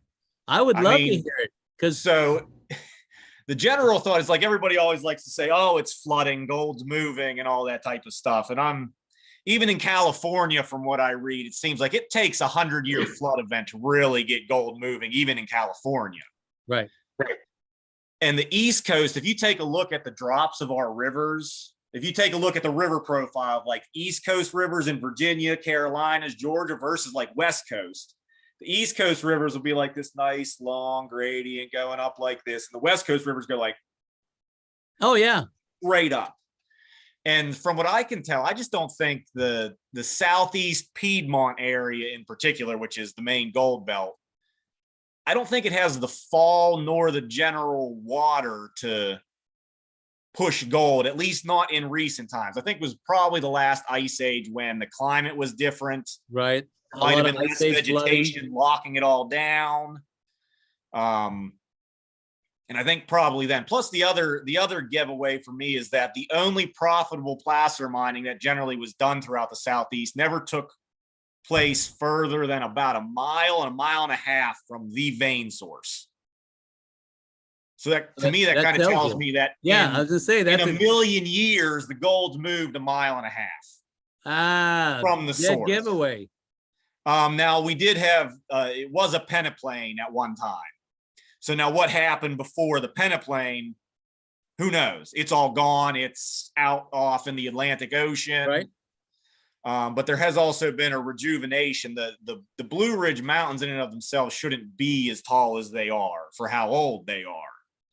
So at some point in there, they've been uplifted again. Now, whether it be from the ice receding and that just the isostatic rebound, even though the ice never made it down to the Southeast, it still probably pushed most of the North American continent down, I would think. Right. So now if there was a Or- rebound and a reactivation of those reverse thrust fault or the thrust faults, Yep. and they rose back up, and then maybe That's we what I got was more gonna movement. say. So there's a bunch of stuff like that, but and also inside bend, outside bend, I've found that at least in Virginia, it's meaningless. Like I can go dig a surface of an inside bend and I'll find flour gold. It all seems to be on bedrock Right. exclusively. And the channels are fairly wide to me for the creeks that they're in a lot of times. And I think at some point in the past 10,000 years ago or further, they were probably braided streams with a higher sediment input Okay. to make them braided. And gold was probably more moving at that point when material wasn't locked all down by vegetation and greenery everywhere. Yeah. Because we also have, I've done drilling. I've logged drilling in Charlottesville and other places throughout Virginia. And there's places where we hit over 100 foot of saprolite, decomposed bedrock. Yeah, decomposing bedrock. Intermediate geologic material, whatever the drillers or state agency wants to call it, where we've hit over 100 feet of it. And in general, it's at least 30 feet of soft bedrock, That's a lot. which tells you chemical erosion has outpaced physical erosion by a great amount for a long time. And one of the bigger rivers in the area, the James River, there are bench deposits up above, like the really, really old ones up on tops of the hills, and those are dated to about 1 million years old. Right. And in that time, I guess it's cut down, I can't remember the exact numbers, maybe 200 feet into its gorge, and they cut straight perpendicular across the strike of bedrock, all due to the antecedent stream where it was a peneplain on soft material, and they cut in and hit bedrock and couldn't move. But yeah, so I kind of have most people still in the Southeast like to think or believe that, yeah, the gold is moving even maybe with more frequently, but I don't think it's moving much at all. I'd say no. I don't know. It seems like the prospecting methods of California get ingrained for everywhere almost. Well, it's because it's more popular. That's why. It is. Yeah. And so when people see that, they think, oh, well, this is a general approach to any location. And no, it's not. Whether it's placer or hard rock, you have to know the area. Hard rock's still something I haven't delved into as much. I have done some work for a Canadian exploration company in Virginia, but I was more so doing pan sampling in the streams around the vein course to try and locate other potential pop-ups of a vein. Right. As far as hard rock goes, I haven't delved into much, and I've crushed quartz and I've found nothing. I don't know how many pieces of quartz I've crushed that literally are coming from mine sites, and I've found nothing. Looks great, all that type of stuff. And a lot of people, when they say, oh, gold comes from quartz and stuff, there's quartz everywhere. I'm like, no. For every gold bearing quartz vein there is probably in Virginia or the Southeast, there's probably millions of barren ones that have nothing. And that's a very popular myth that, find a quartz vein, there'll be gold in it. No. Or you can only find quartz and gold together. And that's a myth too that I've dispelled many a time. I've found plenty of deposits that had not a speck of quartz in them. And there was plenty of gold forming in them. Replacement deposits, supergene deposits, they have no quartz whatsoever, but they have masses of gold in them that are some of the richest that I've ever seen. And I've documented and filmed them too. That's cool. Yeah, most of the stuff, at least in the Southeast, that I've ever read about is associated with quartz. I haven't really read of any that aren't. Right. But yeah, getting into the hard rock stuff would be interesting, but it's been discouraging, and I can't, you can sometimes do a vein trace if it's a more prominent vein, right? But otherwise it's buried under at least 2 foot of topsoil. So if it's not a prominent vein, you're not really tracing it for anything. Right.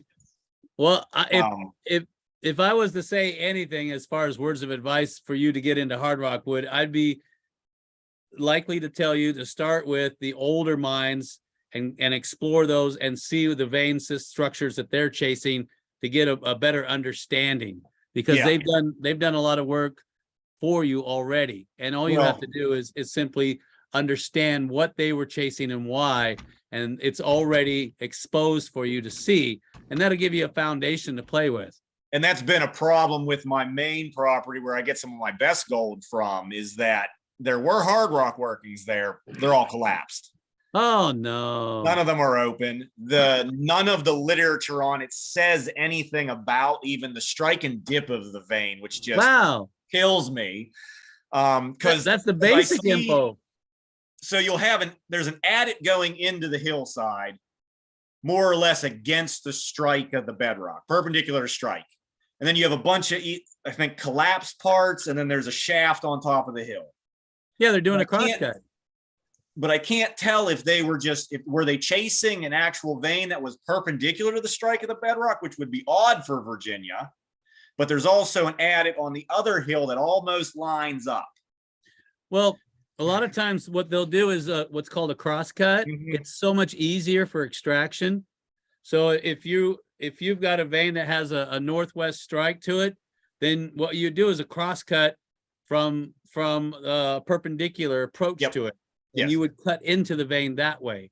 Yeah. And then you would do overhand stoping to remove it. And it's a whole different, animal, but I know that once you get into it, you're going to love it, and you'll probably switch over to hard rock. Because when you start seeing the gold in its natural matrix, its host rock, you're going to be like, oh, this is what it's about. Yeah, I have. So this came from Placer. I don't know if you can see it. Nice. Get closer to the screen. Get it closer. There you go. Oh, nice. Hang on. I'm a little dark here, it seems like. Oh yeah, there it is. I see it. Oh, nice. Yeah. So Very that nice. came from one of our main spots. I mean, it's on the source. Right. Yet any quartz vein we ripped up there dredging has not produced any gold. And it's like there's stringers all over the place. So it's probably, I'm thinking it's a vein swarm or so, a ton of small veins, and only a very particular selective few are actually producing that gold. You can, or you could have parallel veins, which is very common. But we've seen that the smaller veins are the more richer veins than the larger veins. Yes. And the reason that is because the smaller veins, the fluids are traveling at a lower pressure, and they have a tendency to have the gold drop out of solution when it's calmer. The larger veins have higher pressure, they're moving a lot more material, and the gold, which is an ionic form, doesn't have time to drop out. It's moving along too fast. Yeah. And so this spot has produced almost up to a half-ounce nugget in the creek. And I've detected the hillsides hard in what should be most of the veins in the southeast strike northeast southwest. Right. And in a northeast southwest direction, right around that whole area for 100 yards, I've detected the hillsides, and the bedrock's not more than a foot or 2 foot below topsoil. Right. So like anything big should be detectable, and I've found nothing anywhere. It's baffling to me that there's that big of gold in the creek bottom, but nothing up on the steep valley walls or hilltops around it. So chances are it didn't come from that one then. It came from something maybe a little further up, a side tributary perhaps, that's cutting across another vein. Maybe. I've looked at some of those and haven't found anything either. Maybe the vein is in the creek. Huh? The vein is in the creek. The vein definitely cuts perpendicular across the stream valley there. I'm pretty sure of that. I do wonder, so this is it's a old sedimentary basin sitting on top of an unconformity. And part of me wonders if there's a relation, and some of it's said that possibly the gold in this deposit is a paleoplacer. We're talking a Devonian paleoplacer or something. So really, really old. Right. And I wonder if there's a vertical depth component to it where, so it was a paleoplacer in the Devonian, but now we have the Appalachian orogeny and multiple others. I wonder if there was a remobilization of a paleoplacer deposit, but that in the current stuff, there's as you get higher in the formation vertically, that there's a depth component, that the gold bearing parts of the veins or the gold veins themselves haven't made it higher. So how are you going to sample it? I don't know. Part of me wants to start. I've been looking into it, doing just geochemical, taking stream grab samples, panning them to a certain amount, getting like, I forget what they concentrates. Need. Yeah. And then sending them off for gold analysis as well as with other elements, and see if we know where we think where that's coming from, then you sample the tributaries, sample the downstream, upstream, sample around the mine. Maybe a trend will start to paint itself with certain minerals associating or actually being able to see gold percentages in it. Did you start to see any trends? I need to do that. Oh, okay. That can be costly because that's it's about $40. It's $40 a sample, I think, going through. I forget the company, the Canadian company I was working for was using is who I was probably going to use. Right. Yeah, it looks like about $40 a sample. Hey, you could be looking at like, I don't know, 20, 30 samples easy.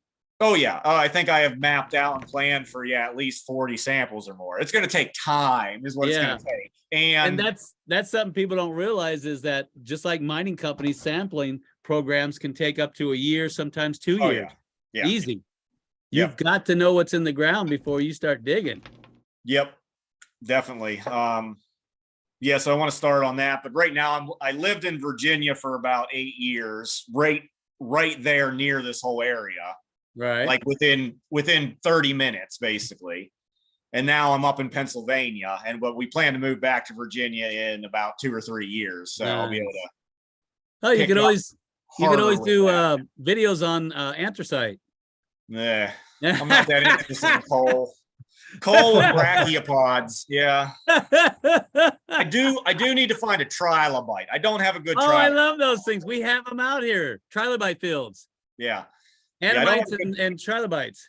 Yeah, I don't have a good trilobite fossil. I need to find one of those. Other than that, yeah, we have a little bit of glacial about an hour from me, right in Ohio, and then running up in the northwestern corner of Pennsylvania. But Pennsylvania doesn't allow any motorized equipment for prospecting. Ohio does, but I don't know. The glacial gold, it's fun, and I'll go do it every once in a while. It doesn't hold my interest as well.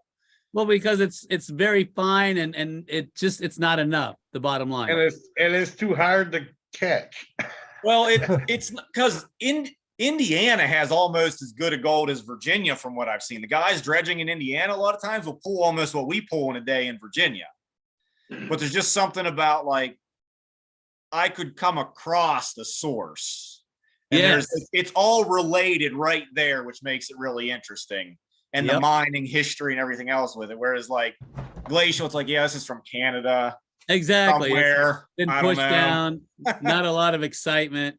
Yeah. Lode gold, man, there is something about finding the source because you don't know how extensive it is.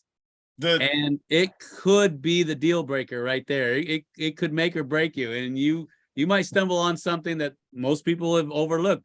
I know personal stories of people who found deposits overlooked only a foot down and just 10, 15 ounce per ton on the grade. Well, the company I was working for in Virginia, the lode deposit they came on was an undiscovered one. It's a bit outside of the normal gold belt, and it's a quartz vein dipping near perpendicular running northwest southeast. Right. It crops out at the surface in massive white quartz vein. How was it not found in mine back in the day? It's marked on a stagecoach map from like the 1870s. So my question is maybe they sampled it and all the values on the surface have leached. Maybe they drilled it and found out that below there was values. There's visible gold in the quartz at the surface. Wow. I don't know what to say then. And there's no, so they may have sampled it. It's hard to tell if they would have taken chip samples, but there's no evidence of prospect pits, trenching, nothing anywhere. And one of the grab samples, I think, assayed at like 700 grams a ton. Wow. So there's some good ore shoots on it. The average stuff is about 20 to 30 grams a ton. Right. But there's obviously some higher grade ore shoots going on. Yeah, ounce per ton. That's not bad. Yeah. The other ones, woo. Especially cropping out at the surface in like a 3 foot wide, 100-meter long vein that sticks right out. Right. But it was interesting being able to go in there and see that, and then also be able to pan all the feeder creeks around and see like what virgin material basically is looking like. And it's like 100 colors in a pan for that stuff. Wow. But its deposit seems different than the rest in the normal gold belt as well, because it's striking perpendicular to the strike of bedrock. Right. Which is odd. I've never read of one in Virginia, at least, striking perpendicular to the strike of the bedrock. Wow. I can see that getting you excited. It runs in the same direction as the Triassic dikes. It's in Okay, the so there's same got to be more, association then. but the dikes are barren. And But but you can have multiple episodes of dikes. it's all 'Cause related. There were the Triassic dikes from the breakup of Pangea, basically, when all that started to happen. Oh, yeah, the supercontinent. Yeah, they're still they still believe the deposit's much older than all that. I always kind of wanted to relate it to the dikes as well, but they seem to more so think it was just the dikes were exploiting the same fracture weakness that the vein did, maybe. But yeah, it's hard to say. There's no scientific work that's really been done on this deposit either. So Well, you got your work cut out for you, don't you? they're not interested in the scientific side of it that much. They're still, now they're dealing with the legal battle of always the legal battle. The environmentalists wanting to come in and shut it all down and don't want any gold mining ever happening in the state again. The environmentalists, they're always there. Yeah. Well, everybody kept painting a picture that they're going to come in and open a 10,000 acre open pit mine. Of course. And ruin everything. And like, nobody's listening to like, it's going to be probably pit, shaft and tunnel mine. It's not big enough. There's not much gold in like the surrounding material, right, to warrant an open pit. And then it's all free gold. There's almost no sulfides associated with it. A little galena and a little bit of sulfides, but it's all basically free gold. At least down as far as they've drilled so far. How far have they drilled? Do you know? I think their deepest intercept might be about 100 meters. I think they have at depth though to go. Yeah. So it's still open. It's still open on trend to the southeast, I think, and it's still open down dip. But so your average grade is what across? I think it was running 20 to 30 grams a ton. Close to an ounce a ton. Yeah. I hate to break up your guys' conversation, but you're losing our crowd. You're losing our crowd. Okay, sorry, I'm sorry. But I was gonna say we are like 20 minutes, 22 minutes into overtime. Okay. Yeah. And I promise we gotta call it too, because I have one more question for you, Jeff. Okay. They've been begging for this question. Here it comes. They want that cowboy coffee, right? Cowboy. No. It's we've kind of changed the question up a little bit. It's always been a hypothetical. It still is. You're allowed to go anywhere, do any kind of prospecting you want. No, money's not an issue. Laws aren't an issue. Where would you want to go, and what would you want to mine for? But I've added a twist to it. Once you found your treasure, once you found that treasure you've been wanting to find all this time, because now you have the ability to, what's your fantasy to do with it? Okay, well, that's like a multi-question question. Yes, it is. I've added to it. All right, so to answer the first question, if there was no laws and I could go anywhere I wanted and mine where I wanted, I've always, and I still hold true to this, is I've always wanted to do some serious gold mining in Australia. They've got some of the biggest gold still to this day. Right. Still reefs of gold that are being located. Just recently, they found a huge reef of gold. I know some prospectors personally that have shown me their private honey holes that are producing. I used to think 10 ounce a ton was, something special. They're pulling out 50 ounce per ton, no problem, easy. Right. And the gold is 98% pure. So it's the purest in the world. So to answer your question, Australia. I love that place. It's got the best gold ever, and I always hold true to that. And what would I do if I found the ultra mother lode? I would I always say this in all my videos when I get asked this question, or when I think of it, is it's never about having the gold, it's always about finding the gold. So for me, I'd just give it to my wife and I would keep mining. So that that it sounds crazy, but I'm a diehard miner, and I love this hunt. I love looking for it, trying to figure out Mother Nature's clues. and then finally the reward of finding it, then I give it to her and I move on. And I Well, go then do it what's again. her fantasy then? Her fantasy is for me to take a bath and take her out to dinner. Maybe brush my teeth once in a while. One last statement from Willie Shiny Gold out of the Southwest. Oh, I know Willie Man. Willie Man. Flash, before you cut the feed, thank you for having Jeff. Of course, he's third time he's been on with us, Willie. Always a great time. Oh, thank you so much. And good job, Willie. I watch your videos all the time. I really like what you're doing out there. You're really finding some of that really nice specimen gold. So keep at it and keep sending me the videos and I'll watch them. Yeah, so, I guessed the weight on one earlier. I think it was your video, Willie. Yeah, Willie Man guessed it when we're giving away the gold that we're getting out of the mine. And yes, further on that, tell Jeff, thank you for coming. Tell him I dug up a mother lode with the scoop he gave me while out on his tour. He needs another one. Okay.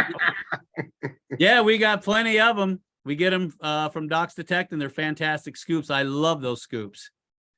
So, yeah, he did really good. So, but we're going to call it. I want to thank everybody for having me out. I really appreciate it, each and every one of you. And if you ever get a chance, check out the videos. And, of course, we have a Patreon site. We give away all the gold that we mine out. So, and speaking about that, I'm curious. We've talked about why I'm not your patron anymore. I love your stuff. I'll always support you no matter how big you get, Jeff. But I'm only 5'5". I'm curious. I'm curious. Have you ever used the towel we sent you? The flash in your pan towel we sent you? And do you still have my channel sticker on your big? Yes, I do. I remember you sent me all that stuff, and we still have it on the big drum. You know, matter of fact, I tell you what, send us some more stickers, and I'll put them down inside the drift mine on the timbers. How's that? Oh, there you go. That'd be awesome. Same address? Yeah, same address. I'll put them on the ore cars, too. Yeah, but I remember sending you a flash in your pan towel, too. Now, have you ever used it? Yeah, we got the towel. We got the towel. I know it's somewhere around here. And we got the stickers. I put most of them on the drum. We don't use the drum, obviously, anymore. But I can definitely use some more stickers. I like your stickers. I think they look pretty cool. Thank you, Jeff. That means a lot. I'll get some out to you, brother. Yes, please do. And I'll put them on the ore car. How's that? Just for you. You're the man. Do me a favor so Dennis don't get all panty twisted with me. Get a hold of that guy, would you? I will. I'll tell the missus to remind me to get a hold of him. I know you're super, super busy though, Jeff, and I appreciate you answering my emails, coming to me, joining us tonight. Absolutely. I appreciate all the callers. Matt, thank you. It's great having you join us. Yep, thanks for having me on. I want to get you on again in the future too. Every all night. Yeah, it's been a while. All of you, thanks for joining us tonight. Oh, thanks, Ed. You're more than welcome, Jeff. Thank you very much. Right. Next week we're having Prospector Tuck on. He has a huge following on TikTok, not so much on YouTube. And then we'll be going into the next month. But until then, may you always have a flash in your pen. Yeah, so come on. Let's go. Yeah. I'll see you guys later. Take care. And Jeff, I hope one day to meet you in the wash or shaft or something. somewhere where there's gold related, my friend. Yeah. Say Not- hi not to the your honey pot. beautiful wife for No, us. not there. I'll tell my beautiful wife you said hi. Excellent. Thanks for joining us again, You Jeff. bet. You guys take care, and I'll Thank see you You on the next too. one. Everybody, Good night, everybody. have a great right. one. We're out of Okay. here. Out of here. Hi, Wheelie, TPU. Robert the Okay. Buddy, Wheelie Shining Night, Gold, guys. thank you. Jeff GoPro, Kathleen Maple, 4, yeah. 3, 2, 1. Colin, see you this weekend. Neva, thanks for calling in, John. Hubba Rob, thank you. Kurt, thank you, buddy. RST, good night, buddy. Good night, Brad. Or good day. Good night, Brad. Hey. Good night. Good night. Oh, look, Ert Radio. And Ert was on time tonight. Thank you, Ert. You bet. Been He'd here all see you night. in a few days. All you going to Cottonwood Trails, I'll see you there on the, it ain't a river, on the stream. It does happen, JP. It does. It does happen. See you then, JP. Put your pants back on, Brian. Yeah, no doubt. Oh yeah, starting after party on GPS for those that are interested.